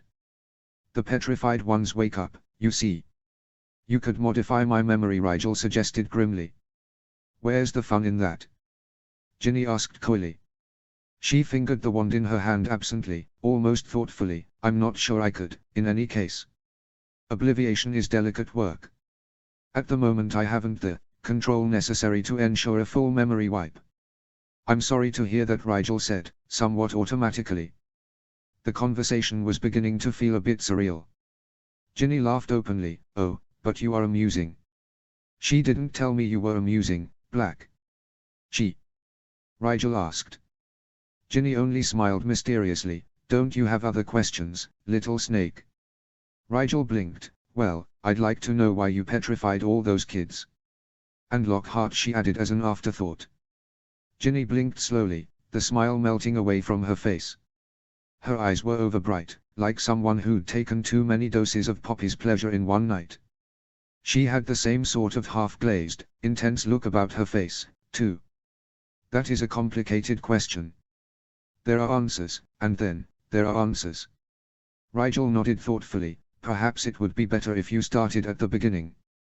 I could ask questions as you go. Ginny's mouth twisted into a semblance of a smirk again. For a Slytherin, you're awfully bad at subterfuge, Black. Basic hostage behavior, keep the bad guy talking until help arrives. It won't work. Not because I won't fall for it. I'll talk all you want. I'll answer every single one of your questions, satisfy your curiosity completely, and then answer questions whose answers you couldn't care less about. Do you know why? Because it doesn't matter how long I talk. No one is coming to save you. Rigel wasn't sure if the universe was testing her or not. It seemed too much like an ironic taunt from fate. Surely no one in the world was so arrogant, so ridiculously confident, as to spit in the face of fate so blatantly. It wasn't asking to eat your own words. It was handing the universe the ingredients and then giving fate a recipe for your own disaster. Still, Rigel wasn't going to refuse a gift from the god of irony, if indeed Ginny Weasley was as insane as she appeared to be. Why do you say that? She asked. Of course people will come looking for me. Look, they will, but find you they certainly won't, Ginny said smugly. No one but a Parselmouth can get into the Chamber of Secrets once it's sealed. Albus Dumbledore himself can stand at the entrance all day. He's not coming in until I open the passageway again. I could open the passageway, Rigel pointed out. The password isn't very hard to remember. Amusing, Ginny said, though the sneer on her face belied her comment, but unlikely. You'd have to get through me, and you're not in any position to pose a challenge. Glancing down at herself, hands stuck to her sides and still hovering a foot off the ground under the influence of Ginny's levitation spell, Rigel had to concede that point, at least. Still, if she kept Ginny talking long enough, she would make a mistake. Talking might even be the mistake, if the headmaster could in fact find a way to access the chamber. Someone will notice you're gone eventually, though, Rigel said reasonably. If you want to get away with this, you can't stay down here for very long with me. Ginny tilted her head. Someone will notice Ginny is gone, of course. I'm counting on it, in fact. Every good plan needs a scapegoat, you know. So your plan is to pin the blame on yourself. Rigel was confused, and said so, adding, that seems like the eventuality you'd want to avoid. Ginny chuckled softly. Yes, perhaps I should begin at the beginning. Everything will make sense to you, once you know the whole of it. I'm sure it will, Rigel said. Shut up, Ginny snapped, just listen. She conjured a chair for herself to sit in, and with an errant flick of her wand dropped Rigel none too gently on the ground. Considering the amount of grime that had accumulated there, Rigel almost wished she was being levitated again. The story begins 50 years ago, in this very chamber, Ginny began. Rigel listened attentively, hoping to hear something, anything that she might use to get out of this mess alive. -0 millimeter millimeter millimeter -0. End of part 4. Minerva breathed slowly through her nose to calm the rising impatience she felt at watching Phileas, too, fail to detect Sorlaser's wards. The head of Ravenclaw House was no slouch at ward deconstruction, having studied under a ward master from Italy for nearly a decade in his youth. Yet even he appeared baffled by the bathroom. "If you hadn't told me there were wards here, Albus, I would have told you the room was clean." Phileas shook his head wearily. "I've tried all I can think of, even some of the more aggressive revealing charms turned up nothing. Usually a ward at least reacts to the presence of spells like that." Severus sneered at them all, in that way he had when he was about to reveal to them all why Slytherins were the better house. Sure enough, this passage was not concealed by a Gryffindor. Phileas Severus said, "Slytherin's wards will not react when reaction means detection. They were designed to be undetectable, after all. No, these wards will remain hidden until their key unlocks them, as proper wards should. If you are done admiring the wards, Severus, we need to figure out how to break them," Minerva said, a bit tartly. Her temper was getting the better of her, and no surprise with 2 students in an unknown, though likely perilous situation. Severus opened his mouth to offer up a scathing rejoinder, no doubt, when nearly headless Nick dropped in from the ceiling to interrupt. "News from the tower, Madam McGonagall," he said in his usual deep, slow tones. "The prefects bade me tell you that one of the House of Lions is presently unaccounted for. A Miss Weasley disappeared some time after dinner, and has not been seen henceforth." Minerva felt her throat close up, and knew that her lion's part in these dealings could not be denied any longer. "Thank you for your swift report, Sir Nicholas," she said, her voice hoarse. "We are looking for the girl presently. Please inform her brothers that every effort is being made to locate Miss Weasley and return her safely." Severus scoffed derisively under his breath, but did not contradict her as the ghost nodded regally and floated upwards through the ceiling once more. Minerva turned toward the serpent-engraved sink with stony-eyed determination. Time for her to remind Severus Snape why sometimes courage was more clever than caution. "If the ward is indeed Slytherin in nature, then I believe Severus is right," Minerva said frostily. "It very likely won't respond to provocation. As I have been attempting to explain." Minerva spoke over Severus with a slight smirk of her own. "It might, however, respond to fear." "Minerva." Albus took a cautious step toward her. "What do you mean to do?" "I am going to shoot the most destructive spell I can think of at that tap, Albus," Minerva said. "At the very last moment, you will shield the tap by countering my curse. You must wait until the wards have had time to sense my curse approaching. In the event that the wards cannot repel it, you must protect the anchor point from being destroyed. Phileas, Severus, Pomona, you will ready yourselves for the ward's reaction." "You honestly believe there will be one?" Severus asked, a strange expression on his face. Minerva knew he didn't want to believe a ward created by Slytherin himself would respond to a threat like a cornered animal might, but at the same time he hoped it would. He cared for his pride, but Minerva suspected he cared for his students a great deal more. "You know a lion's flaws, Severus," Minerva said flatly. "Trust me to know a snake's." "On 3. She counted to 3, and said, "Illuminaria verit." A blast of purest light erupted from her wand. This was the Aurea candle, a spell intended to diametrically oppose darkness in all its forms. Any spell of dark making that came into contact with Aurea's candle disintegrated, unless countered properly. An instant before the light reached the sink, Dumbledore wove a Dipasco shield over the tap which consumed the Aurea candle without delay. An instant later, however, a tremor like a localized earthquake shook the bathroom, rattling the stall doors on their hinges and sending Pomona to her knees with surprise. "Lock onto the signature," Albus shouted. The headmaster extended both hands toward the source of the earth tremor, and Minerva knew he would be pulling at the magic with his own, trying to make the wards on the passageway continue responding as long as possible. It was up to them to make the most of the opportunity. Minerva extended her magical senses like a whip toward the sink. She could feel the magic around the tap, now, thick and compacted in the air, but she was having trouble gaining purchase on it. She knew what she needed to do. In theory she could use her magic as a raw template, latch onto a piece of foreign magic and imprint on it, in a way.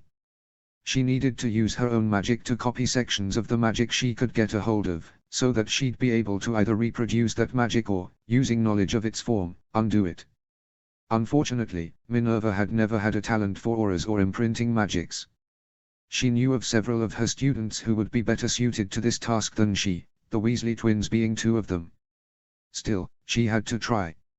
It was her duty as deputy headmistress to do all that she could to protect her students. The passage wards quickly began to withdraw, perhaps sensing no more immediate danger, and Minerva let out a frustrated growl as the magic slipped through her senses like oil. She could recognize it, now, but she didn't have a lock on any part of it. Soon it would be hidden again, with no way for her to analyze it further. She made a last, desperate effort, but it was for naught. She hadn't been able to imprint anything. The frustrated look on Pomona's face told her the herbologist had experienced the same difficulties. But... Got it, Phileas panted from across the room. I've got at least part of the pattern. I think I can undo the concealing charms, at least. I as well, Severus said lowly, a fiercely triumphant gleam in his eyes. I can see the wards, now. Well done, Minerva, we may unravel this yet. -0. HP. -0. Many years ago, when Hogwarts was not so exclusive as it is now, purebloods went to school with half-bloods, and even mudbloods, Ginny said, her nose wrinkling with distaste at the thought. There was a boy who came to this school, a talented, intelligent boy, who realized what a crime it was, having the school all mixed together like that. The smart, talented children, the purebloods, were all forced to learn at a slower pace because of the stupid ones, the half-bloods and mudbloods who couldn't find their own magical cause, much less keep pace with the children who truly deserved to be wizards. This boy hated being held back for the sake of others, and he resolved that one day he would fix the situation. Wasn't it only for a little while, though? Rigel asked. A lot of children come here ahead of other kids, because their parents teach them spells at home, but the ones who don't know anything catch up quickly. That is because they are all purebloods, Ginny said dismissively. Back then, there were mudbloods in the school. What a joke, barely enough magic to support a stable core, and they come waltzing into one of the oldest magical school in wizarding history like they were going on holiday to Broomstick Camp. It didn't matter how hard they tried, their magic was plainly inferior. Rigel supposed that Muggleborns did on average have smaller cores than children born into wizarding families, possibly because the magic did have to be saved up over generations before being able to manifest as a core in a child, but children of Muggleborns had perfectly normal-sized magical cores. And having a smaller core didn't mean you couldn't learn magic the same as everyone else, it just meant you couldn't do as much magic in a row as people with larger cores. Still, Ginny continued. The day came, a few years later, when the boy finally had a chance to change what needed to be changed. The redhead said, a fond smile on her face, you see, this boy had a very special gift, he could speak to snakes. Slytherin's heir, he was, and Slytherin's chamber he finally discovered in his 5th year. Do you know how hard it was to find this chamber, Black? Rigel shook her head. I imagine it was particularly difficult for a boy, since it was hidden in a girl's lavatory. Yes, it was difficult, Ginny said. He talked to every snake in the castle. He scoured the tapestries and statues and paintings for a serpent to question. When he became a prefect, he spent many nights out patrolling, looking in all the hidden places it was too suspicious to go to during the day. How did he know the password was open? Rigel asked. Ginny sent her an amused look. Surely you've discovered the override on most of the doors and passages in the dungeons, little snake. Slytherin's heirs don't need passwords or keys. When they command a way to be open, open it shall be. Clever, Rigel said. And what did the boy find in the chamber? A basilisk. Ah, yes, my little pet. Would you like to meet her? Ginny asked curiously. She rarely gets a chance to talk with anyone, so misunderstood, she is. I can call her here, if you like. No, that's all right, Rigel said, swallowing thickly. I'd rather hear the rest of your story. You're no fun, Ginny sneered. Don't worry, it'll only take a moment. She stood and raised her palms toward the far end of the hall, where an enormous statue of Sorlaser Slytherin himself stood proudly at attention. Speak to me, Sorlaser, greatest of the Hogwarts Four. The statue's mouth shuddered and slowly, inch by inch, began to gape open. Rigel waited long enough to discern a shadow moving within the shadow of the mouth, and then she shut her eyes tightly with no small amount of fear. Her heart was pounding wildly and she hated being blind, but she would hate being dead more. she told herself, so she kept her eyes clenched shut, despite the scrape of scales against stone that was coming slowly closer. Ginny laughed darkly. "Oh, you should be afraid, little snake. But here, I do like people to look at me while they are afraid. It makes it sweeter, when the fear turns to terror, and hopelessness, and defeat." Rigel was now very sure there was a piece of the puzzle she had yet to find. Ginny didn't sound like an 11-year-old. She sounded like someone practiced in cruelty, like someone who reveled in it time and again. But she couldn't be, Rigel thought. Her brothers wouldn't love her half so much if she had been so cruel for so long. What had made her this way? When and how could Ginny Weasley have changed so much so quickly? "Come here, pet," Ginny hissed softly. "That's it, close your eyes. I have a friend for you to meet, but he is not ready to meet the gaze of one such as you just yet." Rigel hated herself for shuddering as the great snake answered back, "I smell a flishling, master. I am so hungry. Let me rip, tear, feast." "Enough," Ginny snapped. "You will eat when I say you will, snake." "Yes, master," the snake answered lowly. "Bless, master." "My apologies, Mr. Black," Ginny said casually. "This one's mind is not what it used to be. Too many years in isolation, I expect." "Ah well, even for a basilisk she's getting on in years. Her usefulness will run out soon, I expect." Rigel nodded shakily, not sure what else she should do. A moment later, Ginny's hand reached out to grab Rigel's left hand. She released the spell, tying it to Rigel's side, and Rigel attempted to break free with a violent tug, but Ginny was strong. Too strong to be natural. She held fast to Rigel's hand and drew it away from Rigel's body, out toward the empty air. Her hand met cool scales and Rigel barely bit back a whimper. The basilisk was right beside her, breathing slowly beneath her touch. Ginny moved her hand sideways and up a little, until Rigel felt an armored ridge attached to a thin, wrinkled membrane of some kind, which trembled slightly under her touch. It was the basilisk's eye, she realized after a tense moment. It was closed. "You see." Ginny snatched her hand away before she could attempt to claw the eye out with her fingers, not that she would have, since she didn't know where its fangs were just yet. "Perfectly safe. You can look." Rigel called herself 10 kinds of fool as she did it, but she was helpless without her sight, and the eye closest to her had definitely been closed. She opened her eyes slowly, looking at the ground first, then slowly, prepared to close them at any movement, looked upwards. The basilisk was easily 50 feet in length. It curled around them like a cat, eyes definitely closed, but still extremely frightening in repose. "Isn't she a beauty?" Ginny asked, petting the basilisk's nose in the most perfunctory of ways. "It's almost a shame, really, but all things have a purpose." Rigel wasn't sure what to make of that, but Ginny was content to continue talking uninterrupted. "Yes, Sorlaser's monster was one of many treasures the boy found in the chamber. His ancestor left him scrolls and tombs of secrets. Knowledge worthy of even this boy's great dreams, and far beyond the pittance taught at Hogwarts. Ritual diagrams so intricate it took him months of analysis to discover their purpose. An entire system of runes created by Sorlaser himself, parcel runes that respond to commands given only in the serpent tongue." Rigel was intrigued despite herself. Runes keyed to parcel tongue. It was a good idea, as even with the plethora of runic systems available in many languages, it was sometimes still difficult to find a symbol for the exact meaning you wanted. She was hesitant to believe that Sorlaser Slytherin was the first to happen upon it, though.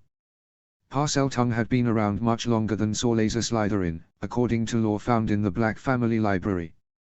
Ginny must have caught the interest in Rigel's eyes. Fascinating, isn't it? You can imagine how pleased the boy was. He spent the next year learning all he could from the chamber. And then he planned. He could cleanse the school easily enough, with the help of the basilisk, but then what? Was not the entire wizarding world equally tainted? Was it not his responsibility, as a wizard with means and magic, to begin the necessary revolution? Rigel didn't think she liked where this story was going. Oh, what plans the boy had! Ginny sighed in an oddly self-satisfied way. The world would tremble. It would burn, and from the ashes would come a new world, better and brighter and fit to be ruled by the one with the most power, the most vision. It was natural, don't you see? Magic had blessed this boy, the rest was only destiny. What became of this boy? Rigel asked. The boy described by Ginny sounded a bit like the politician riddle. There were pieces of Sao Party propaganda recognizable in what Ginny was saying, and yet it didn't. Mr. Riddle wanted to change much about their society, but he didn't want the world to burn, did he? What an excellent question, Mr. Black, Ginny said in a most patronizing manner. I admit to a similar curiosity with regards to the answer to that question, but I will, of course, tell you what I can. I want you to understand everything, and perhaps once you've heard my story you can help me with the parts I don't understand. How does that sound? I'll do my best, Rigel said, but I'm not sure I'll be able to figure it out if you can't. Obvious, Mr. Black, Ginny drawled, but I'll grant you a Slytherin's perseverance. Thank you, Rigel said. Shut up. Ginny paced slowly among the basilisk's coils, her hands behind her back. The boy's plans were perfect, foolproof, you might say. He had discovered a way to obtain power, and, after much cunning and resourceful searching, even discovered a way to keep that power, forever. Ginny paused, a thoughtful look on her face, and yet, the boy worried. At that moment in time, his plans were perfect, his ideals pure and his future unquestioned. He had a way to conquer time's greatest threat, death itself, but time has other ways of undoing great men. This he knew, as a student of history, and this he feared. Many a great man had begun his quest for dominion with deepest motive and steadfast convictions, but halfway to the top these great men faltered. Do you know why, Mr. Black? Rigel blinked, but hazarded a guess. They discovered that changing the world was not as easy as they imagined, and met challenges they weren't able to immediately overcome. Ginny gazed pityingly at her. All challenges can be overcome. No. These men faltered because the view from halfway up the mountain is rather attractive when you've spent all your life at the bottom. These men achieved some of what they dreamed of, and became content, deciding the rest of the trek up the mountain wasn't worth the effort after all. They abandoned their ideals out of laziness and fear.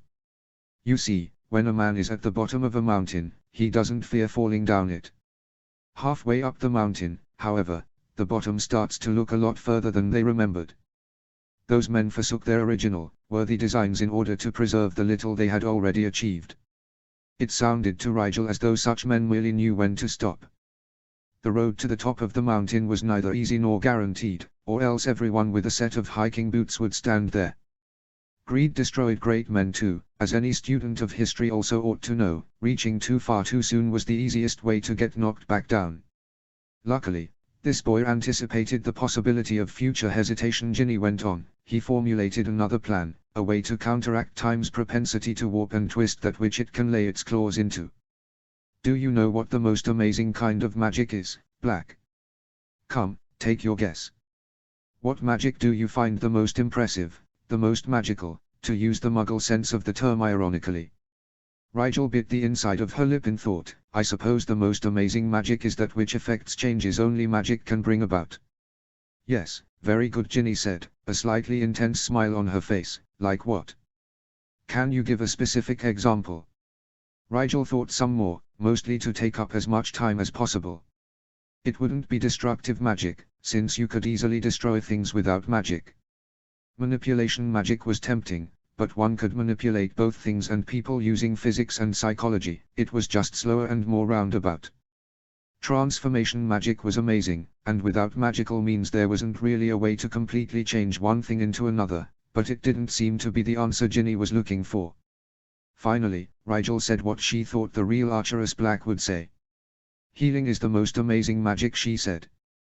Ginny looked at her with intrigued surprise. You're correct, in a way, though not for the reasons you came up with, I expect. Preservation magic is the greatest kind of magic there is. It is magic that reverses or reduces time's effects on the universe. Healing is one of the many magics that combat time. It preserves life, as long and as vital as it possibly can. Yes, it is the ability to preserve which makes the magical world so worthy, so important. Witches and wizards live 3 times longer than muggles naturally, and there are wizards like Flamel who live as long as they wish. All due to magic. If you want to cook a lamb today and eat it a year from now, you can do that with magic. No wizard is ever a slave to time. With a time turner, one can stretch a day into a week before the strain of maintaining identical cores in close proximity becomes too much. Truly, there is little to fear from time if your magic is strong enough, she declared. Rigel thought that was an interesting way of looking at the world, and not an incorrect one. In a way, they were all fighting against time in a struggle to remain living. Could this worldview influence a boy such as the one described to dedicate his life to preserving things, like pure-blood wizarding culture, for example? Yes, preservation magic proved to be the key, Ginny said. The boy knew he had to preserve himself, you see, just as he was, perfect and pure, in a way that time could never corrupt him or make him change. Imagine, perfect forever. Rigel studiously kept the grimace off of her face. There was no such state as perfect. And 16 forever. She wouldn't wish that on anyone, if it was half as bad as Snape made it out to be complaining about his newt students. The boy could not actually prevent himself from growing, and consequentially changing, Ginny allowed solemnly, but he was able to do something else. He found a way to imbue an object with personality among Sorlaser's notes. No doubt the same basic magic that bore the sorting hat into existence. What the boy wanted to create was considerably more complicated than a talking hat, however. He sought to create a perfect impression of his own inner self. His knowledge, memories, ambition, cunning, everything that made him talented and special, all copied with the utmost care and imbued into a single book. Rigel's eyes widened. The journal. It wasn't an empty diary, but a container for an immensely complicated magical construct. She frowned. She hadn't sensed any magic in the book when she'd touched it. Was it so well hidden? Yes, that book, Ginny smirked, and what a long 50 years it was, locked in those pages. Was. Rigel clarified. Ginny looked amused. I'm getting there, Black. Be patient. So he created his magical construct, Rigel prompted, still willing to play along. Surely, the teachers were already looking for her. The ward on the bathroom door would have been obvious to anyone looking for the out of place. They must be trying to access the chamber, which meant all she had to do was buy time, and be patient, as Ginny suggested. Yes. It went exactly according to plan, Ginny said. As the boy's plans came to fruition, he consulted his diary often, to make sure any new ideas were in line with the established ones. The diary made sure he stayed true to course. Then, a few months before the end of his 6th year, something went wrong. Ginny's face was tight now, her mouth creased at a disapproving angle as she spoke. Everything was going fine. He was well on his way to ridding the school of its muggle taint. He had the students and faculty right where he wanted them, afraid, and willing at that point to do anything to stop the attacks. She was speaking, Rigel realized, of the last time the chamber had been opened. The time Hagrid spoke of, with only Muggle-born students found petrified, threatening messages on the walls beside them. Rigel could imagine the threats the messages must have contained: banish all mudbloods or else they start dying, no doubt. The boy only had one final point to make, Ginny said. He hadn't killed any of the mudbloods yet. The basilisk can control its power, you know, and it merely petrified the mudbloods up to that point as per the boy's request, but for his threats to be taken seriously, a death was necessary. The death would aid him in other ways, as well, in finalizing the steps he took to become impervious to time. There had to be an example, and the death wouldn't have been a waste, Ginny said earnestly. Everything was prepared. There was a 7th-year mudblood who liked to mess around with 2nd-year girls. He lured them into deserted corridors and, well, he would be no great loss to society, would he? The boy confided his plans to the diary. His construct approved. Everything was to go ahead that night, and then. Rigel waited, but Ginny didn't seem inclined to continue. And then, she asked quietly. Well, I don't know what happened then, do I? Ginny snapped. I waited. I heard from him once after that, maybe twice, and he never told me exactly what happened. It's fine, he said, don't worry. Everything's going to plan. Then there was silence. Years and decades of bloody silence. Do you know what it's like, living in a book for 50 years, unable to even talk to yourself? Rigel mutely shook her head, taken aback and beyond confused. All she knew was that Ginny didn't appear to be Ginny at all. It's agony, the redhead spat. Every year the magic keeping you together, keeping you alive, fades a little. He was supposed to add magic to the diary over time, ensuring its continued existence, preventing the magic from destabilizing and disintegrating or collapsing in on itself. But he didn't. It was only through sheer willpower that I retained my personality, my knowledge, and my ambition despite the magic time sucked from my pages, the greedy bitch. Ginny was near to spitting with anger now, and Rigel wondered if perhaps the personality in the diary, which seemed to be inhabiting Ginny at the moment, hadn't held up under the strain of time as well as it thought it had. Without magic to keep it functioning optimally, the construct seemed to have become partially unhinged. Ginny took a calming breath, and smiled humorlessly down at Rigel. Imagine my surprise, my delight, when my maker wrote in my pages once again. "I have need of you," he says. A task at Hogwarts, my old playground, and me the only one trusted enough to carry it out. Finally, I think, we're back on track. Get inside some first year's head. No problem. Be her companion as she grows, help her along until she's formidable in her own right. Not my style, I admit, but all right. Infiltrate the light party through the girl, undoing Dumbledore's seat of power slowly from under his own nose. Well, now. That would take years. Why would I waste so much time when there's easier, more direct ways of undoing Dumbledore? The redhead shook her head sadly. I wouldn't, don't you see? Rigel was very much afraid she did see. So Riddle's 16-year-old self didn't much care for the direction his future life had taken. Severus Snape had clearly had no part in this plan of Riddle's. Perhaps Mr. Riddle's memory painted his adolescent self in a more forgiving light, but Snape, with his deep disdain for the arrogance and rashness of the teenaged psyche, could have predicted this rebellion without blinking. "Oh, I bided my time at first," Ginny's voice said casually. "Perhaps there was information I lacked. Perhaps Britain was currently at war with another magical state, or a plague had recently decimated the wizarding population, or some other such reason Britain couldn't afford abrupt social change or the distraction of a civil war at the current time. I agreed to my older self's plan, spoke kindly to little Ginevra Weasley when she began pouring secrets into my pages. I fished gently for information about current events, and Ginny was all too happy to fill me in." She paused to chuckle softly at her own pun.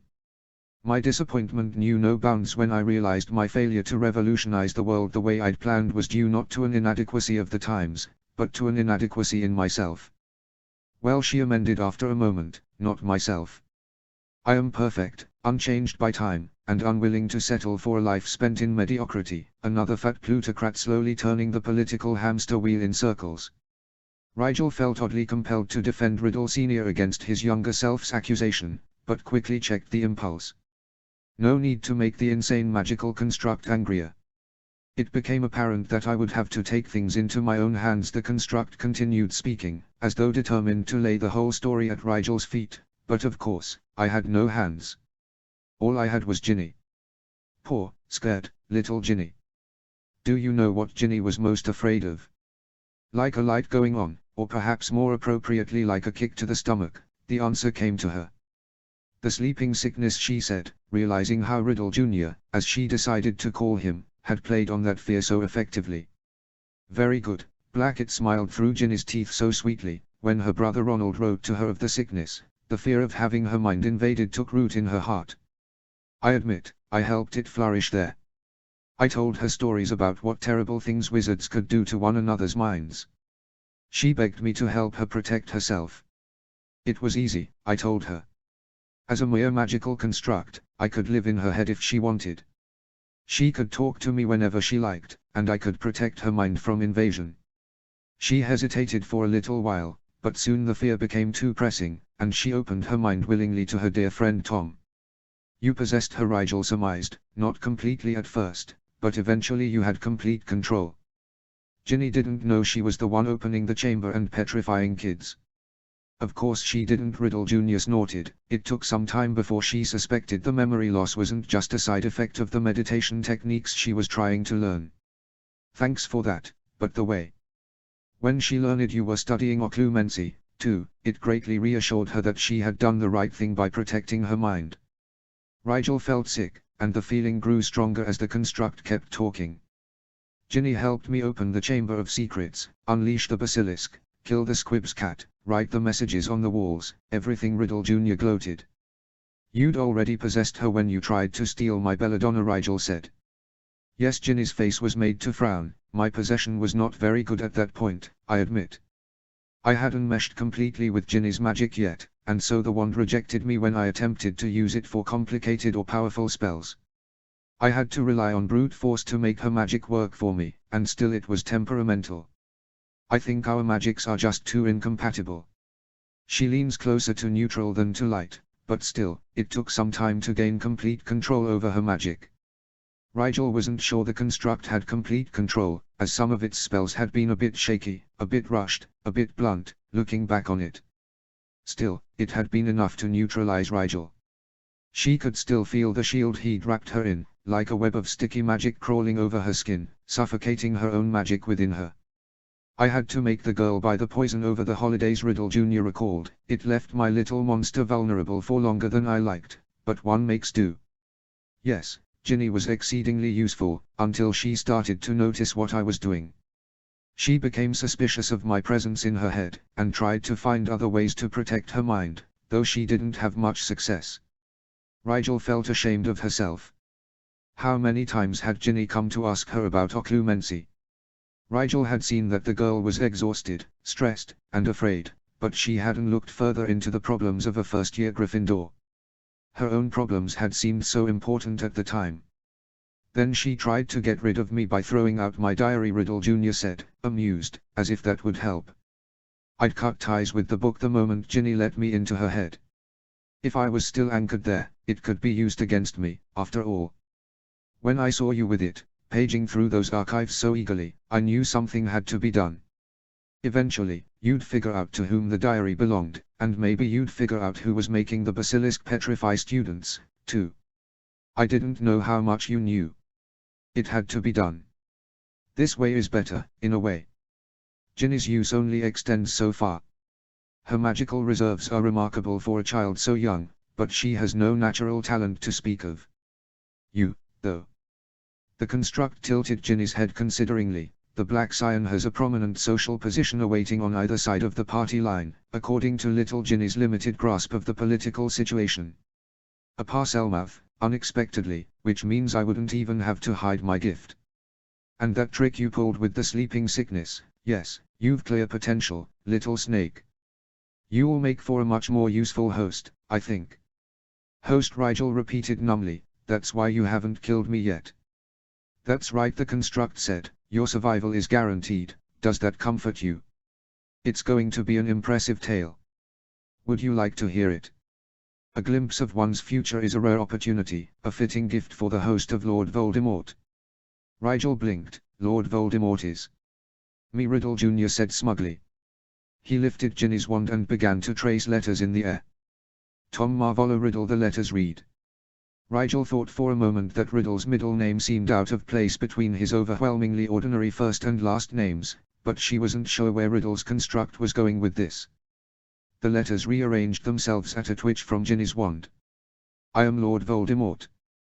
An anagram, Rigel realized. Her French wasn't anything to brag about yet, but she thought she got the gist of the title. Something about the flight of death, or stealing from death, perhaps. It was ominous, Rigel supposed, if a bit grandiose for an Englishman. It's the name I fashioned for myself, just before undergoing the ritual that would preserve a copy of my mind in the pages of my diary. Though apparently the name never made it beyond those pages, the construct sculled. I fear for my older counterpart, Black. Something must have gone terribly wrong for his path to have deviated so inexplicably. I suspect Dumbledore had a hand in it. Ginny's features were twisted in a mask of hatred. Perhaps the old man caught me in the act. He wouldn't have killed me, and sending a boy of such potential to Azkaban is not his style, but his manipulation knows no bounds. A memory charm, personality suppressant, perhaps even the imperious curse. It would have been easy for a wizard like Dumbledore to alter my destiny, the meddling fool. And no one would ever suspect, because there I'd be, Tom Riddle, model student and upstanding citizen, as I'd always made people believe I was. Brilliant, wasn't it? Killing me without killing me, using my own mask against me, in a way no one would ever suspect. Rigel thought it an interesting theory, at least. If Dumbledore controlled Mr. Riddle, his biggest political opponent, then he controlled everything. It would mean Dumbledore essentially played an elaborate chess game with himself, with all of British wizardom hanging in the balance. The very thought of such a world would scare Rigel out of her potions boots, if she thought it was true. He didn't expect me, though, Riddle said softly. I can see through his deception like no one else, because I know what I ought to be. I can fix everything. Perhaps I can even reach out to my older self in time. For now, I can turn the old man's game against him. With you, I will see his strategies foiled, his plans come to naught. Rigel understood now, though she didn't think the construct was viewing the situation very clearly. After all, if Dumbledore controlled Riddle, he would have to know about Riddle Jr., because Mr. Riddle was supposedly the one who set the construct to its task at Hogwarts. Still, as someone to whom complicated plots were nothing new, she could appreciate the elegance of such a plan from an academic standpoint. As long as she didn't think about what it meant for her as the possessed. You're going to essentially do the same thing you think Dumbledore did to your older counterpart, Rigel clarified. You possess me, taking my place as the Black Scion, using my reserved personality as a cover as you grow in strength and ability, until you're ready to revolutionize the world. To everyone else, it will just look like the Black Scion decided to change the world. No one will guess it isn't me doing those things. That's right, the construct said, smirking, but I won't have to bide my time for long. You'll be a hero when this is all over, with considerable political capital I won't hesitate to capitalize on. The brave young Black who saved the school by defeating a basilisk and thwarting Ginny Weasley's dastardly plans. Isn't Ginny a bit young to have masterminded a plan? Rigel asked, trying not to think about the actual content of what they were discussing, just focused on drawing out the time Riddle Jr. spent talking. It wasn't going to happen, she assured herself, as long as she kept it talking. Oh, she didn't come up with it, the construct said, amused. She was Dumbledore's pawn. It was his scheme to petrify the students, sending the wizarding world into a panic, and then acting the hero at the last moment by finding the beast and slaying it heroically. All a political plot to win the support of the children's grateful parents. How did Ginny control the basilisk, if she was Dumbledore's agent? Rigel asked, and how did Dumbledore find the Chamber of Secrets in the first place? Riddle Jr. paused thoughtfully. A dark ritual the headmaster forced Ginny to participate in gave her the power of the serpent tongue temporarily. She used that power to find the chamber, and then used the basilisk on the headmaster's behalf. And you, what, wiped her memory of doing all this afterwards as an act of kindness when she couldn't bear to live with what she'd done? Rigel asked incredulously. Did Riddle's construct really think anyone was going to swallow this story? It was the world of a Black against Albus Dumbledore. Riddle Jr. chuckled without humor. That's a good one. No, sadly, Ginny was killed by the basilisk herself when she lost control of it. Just goes to show that light wizards shouldn't mess around with dark rituals. The irony is perfect, the press will eat it right up. Rigel swallowed. Riddle Jr. really was going to kill Ginny, without a shred of remorse, if he got the chance. She had to keep him talking. Any minute now, the professors would break through into the passage. They had to. If Ginny loses control of the basilisk and is killed by it, wouldn't I just use my parcel tongue to take control of the snake, which now has no master to answer to? I wouldn't have to kill it, Rigel pointed out. The construct tilted its head. True, but the ministry would kill it anyway if you turned it over when you emerged, and defeating a giant basilisk gone mad with hunger and bloodlust after the loss of its master makes a better story than being kidnapped by an 11-year-old girl and just walking out of the chamber after a stroke of luck. Rigel supposed it made for a better story, but she would take the second option in a heartbeat if an opportunity presented itself. How would I kill the basilisk? Rigel asked, not looking toward the snake's head, which lay so close to them she could feel the air move when it flicked its tongue. I can't imagine many spells would pierce those scales. No, you'd be right, the construct said, running a hand over the basilisk scales slowly. Almost nothing affects a creature with this much ambient magic. Older than a dragon, she is, with scales just as hard. Come on, Rigel thought, tell me a weakness. She was very afraid it would come to fight, and at the moment she had no idea how to fight a basilisk, though her instinct would be to go for the eyes first. A killing curse might do the trick, Riddle said casually, but I've only used it the once. I doubt Ginny's core is up to it, honestly. I've not been particularly miserly with my magical expenditure this evening, but it is so invigorating to have access to a real core again. It smiled at Rigel as though inviting her to share the joke. I could always conjure a sword and stab it through the soft underside of the jaw. In fact, maybe that's the story I'll give if anyone asks. Rigel's mind flinched away from that disgusting image. But none of that will be necessary. Really, Black, do you forget who I am? This is Sorlaser's monster.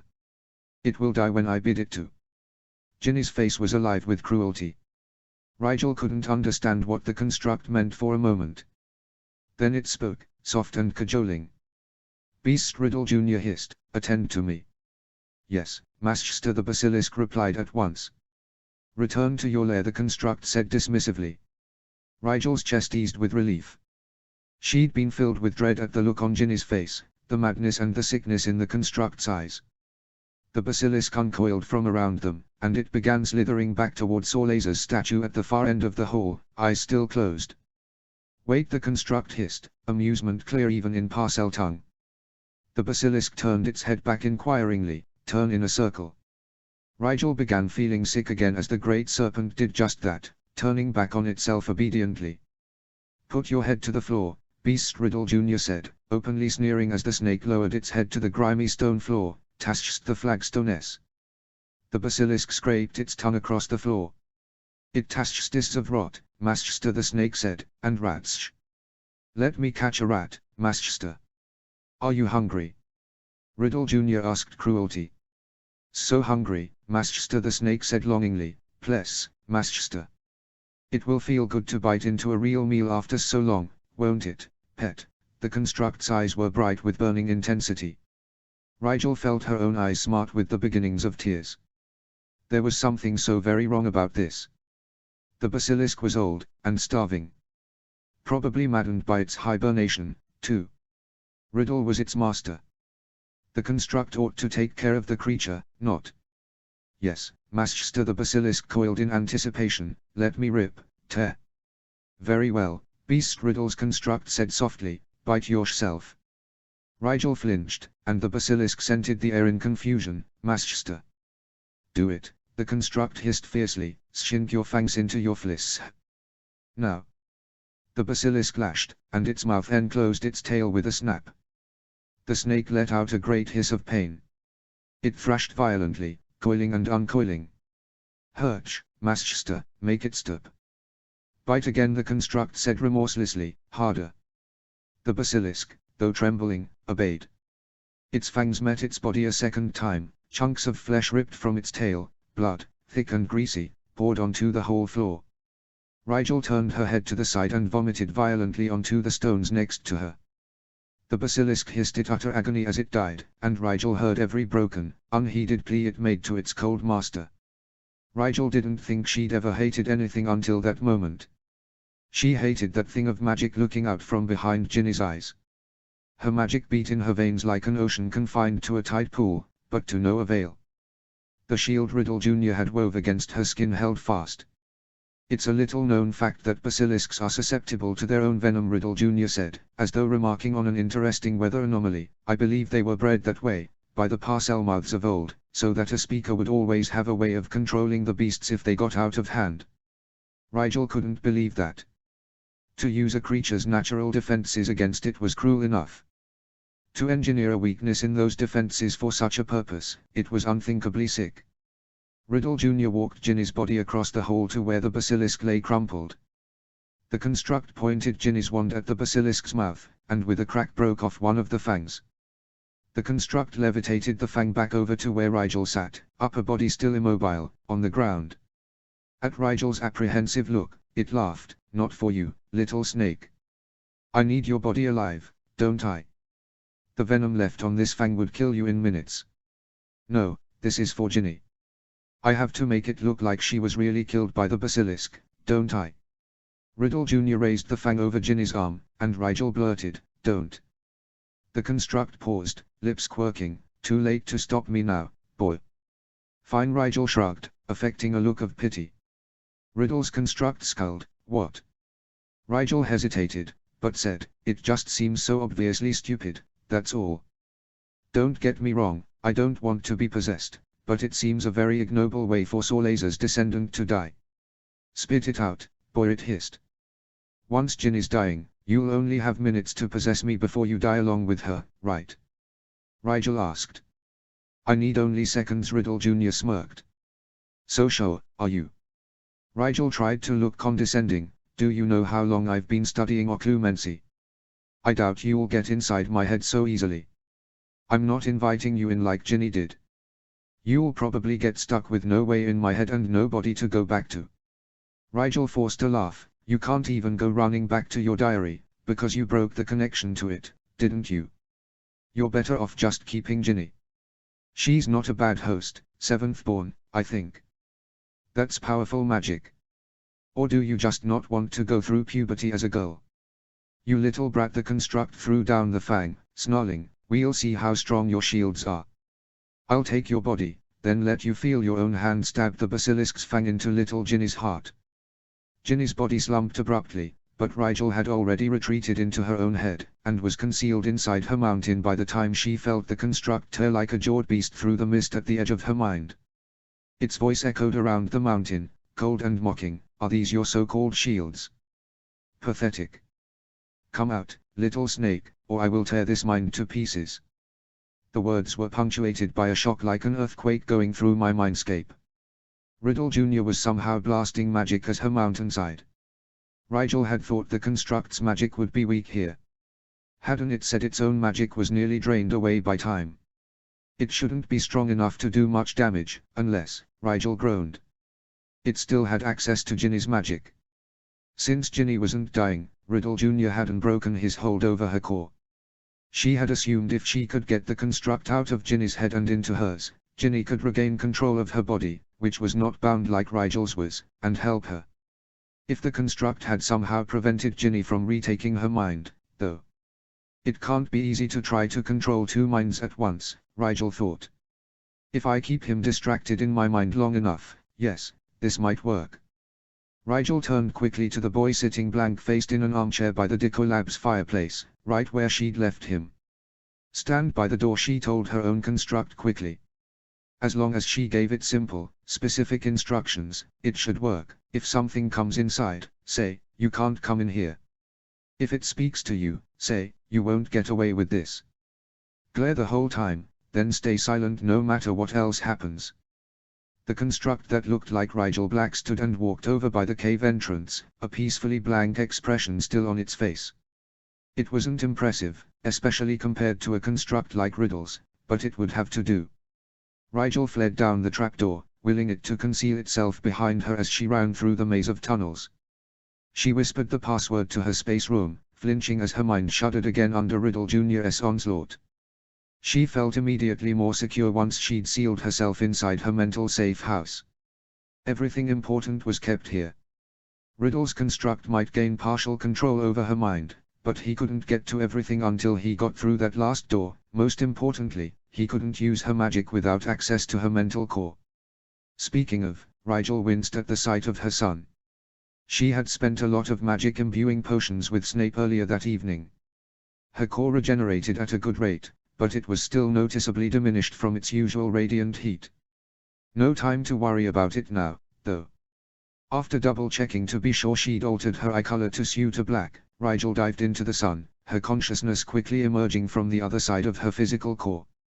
Her plan was half-brewed at best, and depended completely on magical theory she wouldn't dare call herself an expert in, but it was all she had. Riddle Jr.'s shield kept her physical magic pinned to her body, so she couldn't do anything associated with physical magic, spells, runes, even accidental magic, but mental magic and physical magic were not the same. They were connected to the same energy source, and they often acted in tandem, but they were two separate manifestations of a person's conscious magic, unrelated to each other, and unrelated to other aspects of a wizard's magic, like mental energy or gifts like Parseltongue, which didn't rely on the magical core to manifest. Her mental magic ought to be unaffected by Riddle Jr.'s physical shield. A Legilimency attack couldn't be stopped by a shield charm, it had to be countered with mental defenses, like occlumency. In the same way, her mental magics would not in theory be trapped to her body as her physical magic was. In theory, she could project her consciousness, which was seated in the mind, not the body, to Ginny's core.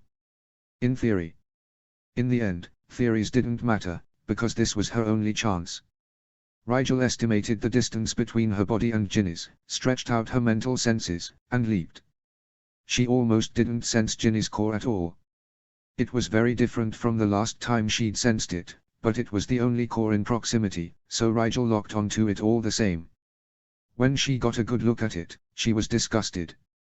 She could barely see the simmering layer of molten gold that made up Ginny's secondary layer, because the entire core was streaked through with black sludge. It was similar to the sleeping sickness in color, but this muck-like magic was thicker, stickier, and not at all passive. Like living tar, gloopy and possessive, it burrowed its way through the golden lava of Ginny's core like vomit made mobile. Rigel really didn't want to immerse herself in the stuff. She stuck her hand out toward the core cautiously, and the black sludge reacted at once. It began coalescing at the point on the surface of the core nearest to Rigel's hand, as though forming a barrier to her immediate entry. Rigel touched it, and shuddered in disgust at the feeling of it bubbling over her skin, grasping at her hand and tugging it forward into the core. Rigel took a deep breath and let it. "This is what you want," she told herself, "don't fight it, just bear it." She sunk her arm deeper into the blackened core. She could feel the warmth from Ginny's primary core, a white-hot flame, but it was muted by the layer of tar that expanded to encase her entire form as she pressed deeper into the core. Once she was fully immersed, blinded by the black goop stretching over her eyes, she tried to push forward into the primary core. The black magic held her fast. She tried again, pushing harder and more desperately, but she was stuck. She struggled, but everywhere she thrust an arm or leg the black sludge was there to resist her movements, tugging her back into its embrace. She felt suffocated. She instinctively called on her magic, but for the first time since she could remember, she felt no answering rush in power. It was as though the black tar-like magic sealed her own magic from her reach. She felt a bare trickle of energy trying to emerge, but the dark goo encasing her quickly snuffed it. She thought she could reason with this magic, instead. She truly believed magic was sentient to some degree, so perhaps she could convince it to free her. Rigel opened her mouth to ask the magic to let her go. As her lips parted, the blackness rushed into her mouth, coating her throat and choking her words before she could get them out. She cried out wordlessly in her head. "No. I won't let you win." She put all of her will behind the thought, bending her consciousness entirely toward the effort of moving forward, of reaching the flame she could feel beyond the blackness and purging the foul, corrupted magic from her. Her own core was beyond her grasp, but Ginny's core answered, and Rigel's vision was overtaken by white fire. She felt the heat of it blister her consciousness as it went by, and it was a triumphant, satisfying feeling. The flame of Ginny's core licked over her, like a healer purging infection from a wound, and she felt the invasive black magic evaporate from around her in bursts and starts. When she was free enough, she kicked and pushed through the tar's hold on her, and dived quickly into the center of Ginny's primary core. She emerged into thin air, and floated upside down for a moment until she regained her bearings and righted herself. Ginny's mind was utterly empty, or so it seemed. Rigel called out softly, "Ginny. Are you in here?" Yes, Ginny's voice was tired, but it rang clearly in the air. "I see you. Come to rescue me, Rigel Black." "That depends," Rigel said. "Do you need rescuing?" "See for yourself," Ginny's voice said wryly, "Fesnian." At the last word, the illusion of open, empty sky melted away. Rigel found herself abruptly standing at the bottom of a giant crater, surrounded on all sides by red dirt and burnt earth, with great walls of rock and earth like mountains stretching upwards all around her, so that she seemed to be at the bottom of a gorge, or a volcano. The sky was an eerie grey, and at first Rigel thought it was snowing, until she realized the air was just filled with ash, swirling one way or another in hot air currents. The ground was littered with holes, too, and every so often a jet of fire would shoot up out of one of the holes, before dispersing just as abruptly. A little ways away, trapped inside a cage that looked to be made of black tar that had been forged into an ugly metal, sat Ginny. Her red hair was back in a messy ponytail, and her expression was 2 parts angry, 1 part bitterly regretful. She raised a hand to Rigel as she picked her way slowly over to the cage. "Welcome," the first year said. "Lovely place, isn't it? I can't even blame Tom for this. My mind resembles the bottom of a volcano naturally, apparently." "Did Tom trap you in here?" Rigel asked, examining the cage. "Yes," Ginny said. he put me in here when he finally stopped pretending to be my friend. Now he's just pretending to be me." She laughed humorlessly. "And he'll be you next," I heard him say so. "You should go, and worry about your own head." "The construct is already in my head," Rigel said, "that's why I'm here in yours. While he's busy, we can break you out. Once you have control of your mind and magic again, he won't be as powerful in my mind, and maybe I can throw him out. If not, you can at least run and tell the professors that I've been possessed, so he can't get away with his plans." Ginny's eyes held a tentative hope in them as she said, "And you think that will work?" "The basilisk. He killed it," Rigel said shortly. "Oh." Ginny stood up slowly. "I only get bits and pieces of what he's doing from in here." "We're still in the chamber, though, right?" "Yes," Rigel said, "and I'm not sure the professors can get in, so we can't count on help." "All right," Ginny said, "what do we do?" "I'm cut off from my magic in here, he's got full control of it." Rigel looked at Ginny's core. Without the illusion, the core looked like a fissure, a deep crack running through the dark earth. It was filled with molten gold, which flowed and bubbled sluggishly like lava, but the surface of the golden stream was on fire, flames dancing and retreating restlessly. The lava was streaked through with black sludge in places, but it was by no means blackened beyond repair. "I'm not sure he does," Rigel said. "It let me in, after all. I think your magic is tied closer to you than that insane construct realizes." "I hope you're right," Ginny said. "What can we do about the cage, though?" Rigel nodded toward the fissure of molten gold not far from the cage. "That magic is yours. Riddle's construct is using it, but it belongs to you. You just need to regain control." Ginny scowled. "I've tried. I can't reach its power from inside this cage.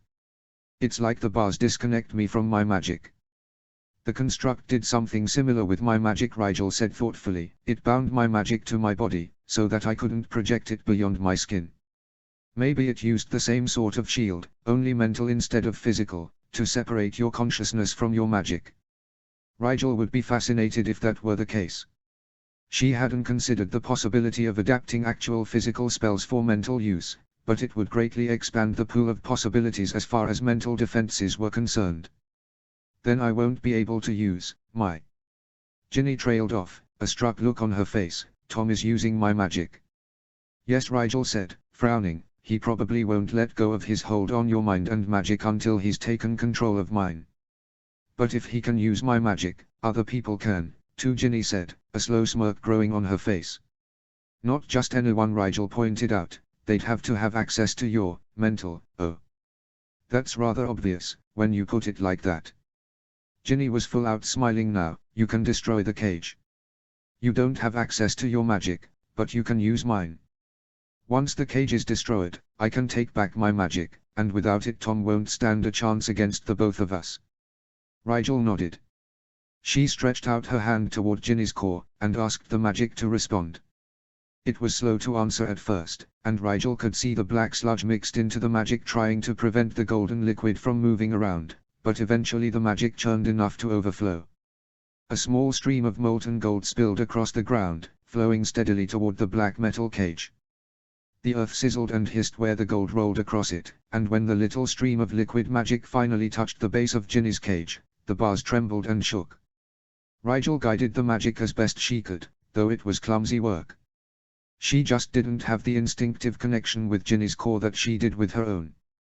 The bars on the cage were dense, but Ginny's core began eating away at them fairly steadily once the magic had direct contact. Ginny's eyes met hers in satisfied anticipation. It was working. They stood a chance. -0. LV. -0. The arrogant little snot never stood a chance. Voldemort snorted to himself at the ridiculousness of the boy's unwarranted bravado. It only proved that he was right to open the chamber once more. The school was going rotten from the inside out with Dumbledore in the headmaster's chair. When a blockhead like Black represented the Slytherins of purest, darkest blood, what hope was there for the next generation? That such a boy had thought himself equal to the power of Lord Voldemort, it was absurd. The brat had learned how to spin a few mental illusions and fancied himself a master occlumens. Hardly. The child's mind was laughably easy to penetrate. The chill of the mountainscape didn't faze Lord Voldemort for a moment. He had visited more desolate places in his 16 years of life, in both the mental and physical realms. Voldemort found the entrance to the inner sanctum of the boy's mind with little difficulty. Illusions were clever, but not undetectable for a legilimens as powerful as he. Voldemort passed through the illusion confidently, and stopped abruptly at the sight of the boy waiting for him just inside the door. He smirked. The child's mind was even shallower than he thought, to only have 2 layers. Then again, he shouldn't have expected anything more.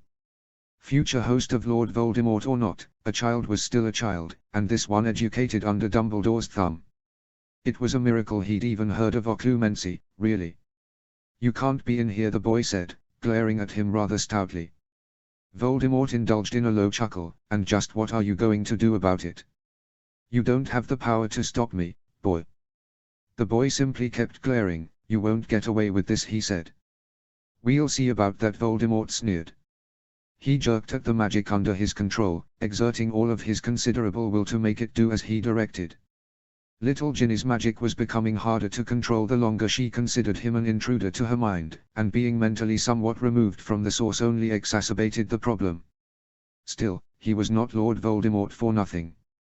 He harnessed the unwieldy magic inexorably and willed it forcibly into manifestation. Shadows erupted from the air around them to twine swiftly into the shape Voldemort directed. The boy's consciousness was immediately encased, trapped in a cage of Voldemort's making. The only thing that could separate a being's consciousness from its own magic was magic itself. The shield that encased the boy's consciousness wasn't defined by a single spell.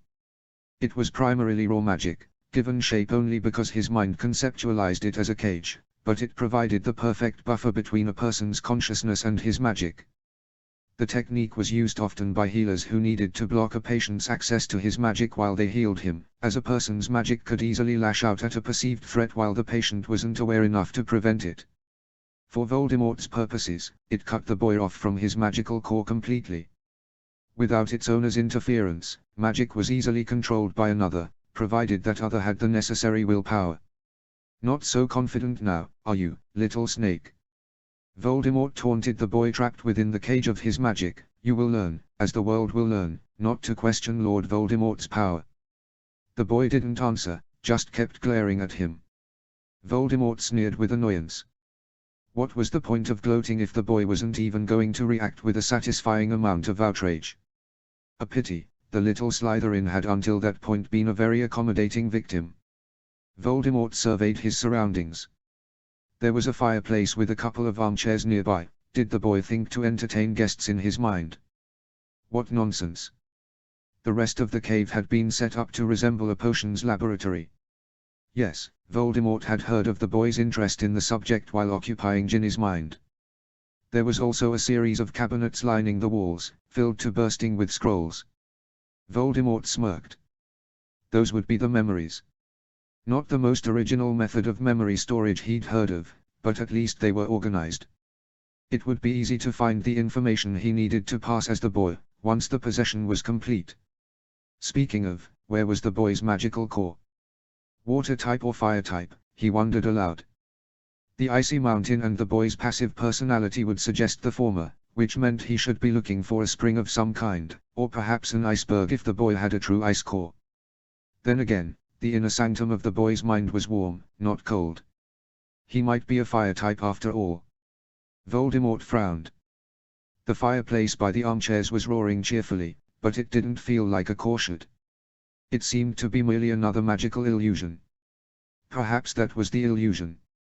Could the boy have protected his magical core by disguising it as a regular magical construct? If so, why leave it out in the open, still a focal point of the second layer of his mindscape? Perhaps it was a double bluff, with the intention of making it so obvious that anyone who suspected the boy had hidden it would discount it as not being hidden enough. Was he willing to give the boy that much credit? As Voldemort pondered this question, he began to feel an annoyingly niggling sensation at the back of his consciousness. The moment he focused on it, he knew what had caused it. Ginny's core was resisting, bucking violently under his previously sure control. Voldemort frowned. What had disturbed the girl's core? It felt as though Ginny had regained access to it, and was prying it, slowly but surely, from his grasp. If such a thing occurred, it would not be long before his influence was purged from her core. Magic was disgustingly loyal once tied to a being's consciousness. Ginny's mere unwillingness made her magic that much more difficult to control. If she had access to her own core, she could easily banish his control of it. But such a thing was impossible. The very brilliance of the cage he'd left her in denied its possibility. The only thing that could destroy that cage was magic, which by its nature the cage denied the girl's consciousness access to. No one could escape the cage without outside help, and there was no one else in the chamber to. Voldemort tilted his head as an insane thought struck him. He never ignored insane thoughts out of hand, and so he carefully considered the illogical answer on the off chance that it proved to be a viable explanation after all. The conscious minds in the chamber numbered 3, Voldemort, Ginny, and Black. If Voldemort had not freed her, and Ginny could not free herself, Black was the only other possible culprit. Ignoring for the moment that Black was also trapped in a cage that prevented him access to his magic, not to mention preventing him from leaving the confines of his own mind, could the boy have made his way to Ginny's mind while Voldemort was busy here, thereby seeking to undo his control behind his back? Ginny's mind was shielded, it's true, and should have been impervious to legilimency attacks even without Voldemort there to witness them. The shields were tied to the girl's core, and maintained through his control over it. They could not have been undone until the girl already had control over her magic. And yet, didn't Black have a way with legilimency barriers? The boy had cured the sleeping sickness, according to little Ginny, and from what Voldemort understood the sickness had been based upon very strong occlumency shields. It was possible, then, that the boy had made it into Ginny's mind and assisted in her freedom. If the boy had hidden somewhere in the first layer of his mindscape, on the mountain, and waited until Voldemort entered the cave-like second layer, he might have slipped out of the mists undetected. Voldemort wondered what kind of an idiot would abandon his own mind to assist another's, but then he considered the consequences of freeing Ginny. I lose control of her magic. Voldemort was, reluctantly, impressed. The boy was more Slytherin than he'd thought, though it was a risk worthy of Gryffindor. He could see the boy's plan, now. Use his own mind as a distraction, free Ginny's mind, deny Voldemort Ginny's magic, thereby greatly weakening his enemy while gaining an able ally in the process.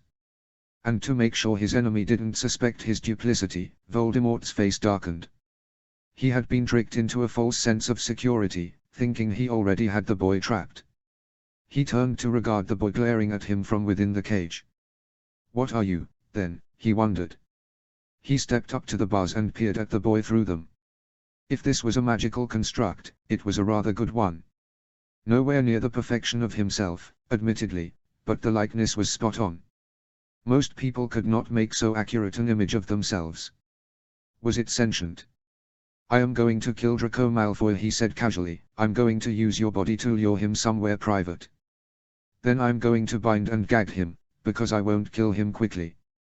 I'm going to carve Slytherin's mark into his forehead, first, and then I'm going to scrape off all of that pretty white skin. I'll paint the walls with his blood, and look right into his eyes as I twist a knife into his belly, so that you can see the light leaving them even from here. The boy never flinched, never so much as blinked. There was no catch of breath or tightening of the facial muscles to indicate suppressed rage or disgust. Just a puppet, then Voldemort said dismissively. He banished the cage, as there was obviously no need for it, but the magic twisted away from him. Instead of disappearing, the cage flickered and bent inward, its bars crumpling at odd angles. Voldemort clenched his fist and slammed his will into the cage. It did as he commanded, that time, and disappeared, but Voldemort could feel his control of Ginny's magic weakening by the second. He was not worried, however. The boy was clever, no doubt about that, but he had forgotten one thing in his haste to free Ginny's magic from his clutches. Voldemort didn't need Ginny's magic. Black's magic would do just fine. All he had to do was find it. Voldemort looked around the room carefully. It was hidden here, somewhere. He began moving things. He upturned the chairs, rooted through all of the cabinets in case there was something behind or beneath the scrolls. Nothing. He rifled through the potions supplies, examined the fireplace thoroughly, and smirked when he ripped aside the floor rug to find a wooden trapdoor. The boy had cheek, he'd give him that. He dropped through the trapdoor to find a series of tunnels. Voldemort scowled. He had no time to wander through the brat's maze. He also had no choice. He attempted to stretch out his magical senses, but his access to Jinni's core was almost completely eradicated now. He felt the barest hint of power against his senses, and marked the direction it came from before it slipped away from him. He began through the tunnels swiftly, always keeping in the direction he'd felt that power. He made several wrong turns and doubled back, cursing each time, but eventually found himself before a corridor that dead-ended at a door. Voldemort smirked with triumph. He could feel the magic beyond this door, even without his own magic to analyze it. Upon examining the door, however, he lost his good humor. It was seamless, melded right into the corridor around it. With magic, it would be a simple matter to blast the passage until it crumbled out of the way, but without magic to destroy the obstacle, he was forced to play by the rules of the boy's mind. Unless he missed his guess, that meant he needed a password. Voldemort cursed. He did not have time to go rifling through the scrolls above him in the secondary layer to figure out the password. The boy would no doubt be returning to his mind, soon, and would catch up to Voldemort if he did not break through this door quickly. He paused, another idea occurring to him. The boy was touched by Sorlaser's gift as well, was he not? It would be natural, then, to guard his mind with the serpent's tongue. How fitting, Voldemort thought, that this should be the final barrier. How cruel the irony. No doubt the boy had thought himself so clever, so special, to have such a protection, never imagining that another, just as clever, just as special, would come to be his undoing. Utterly confident, Voldemort hissed the password to Black's mind, open. The door opened. -0. HP HP HP. -0. End of part 5.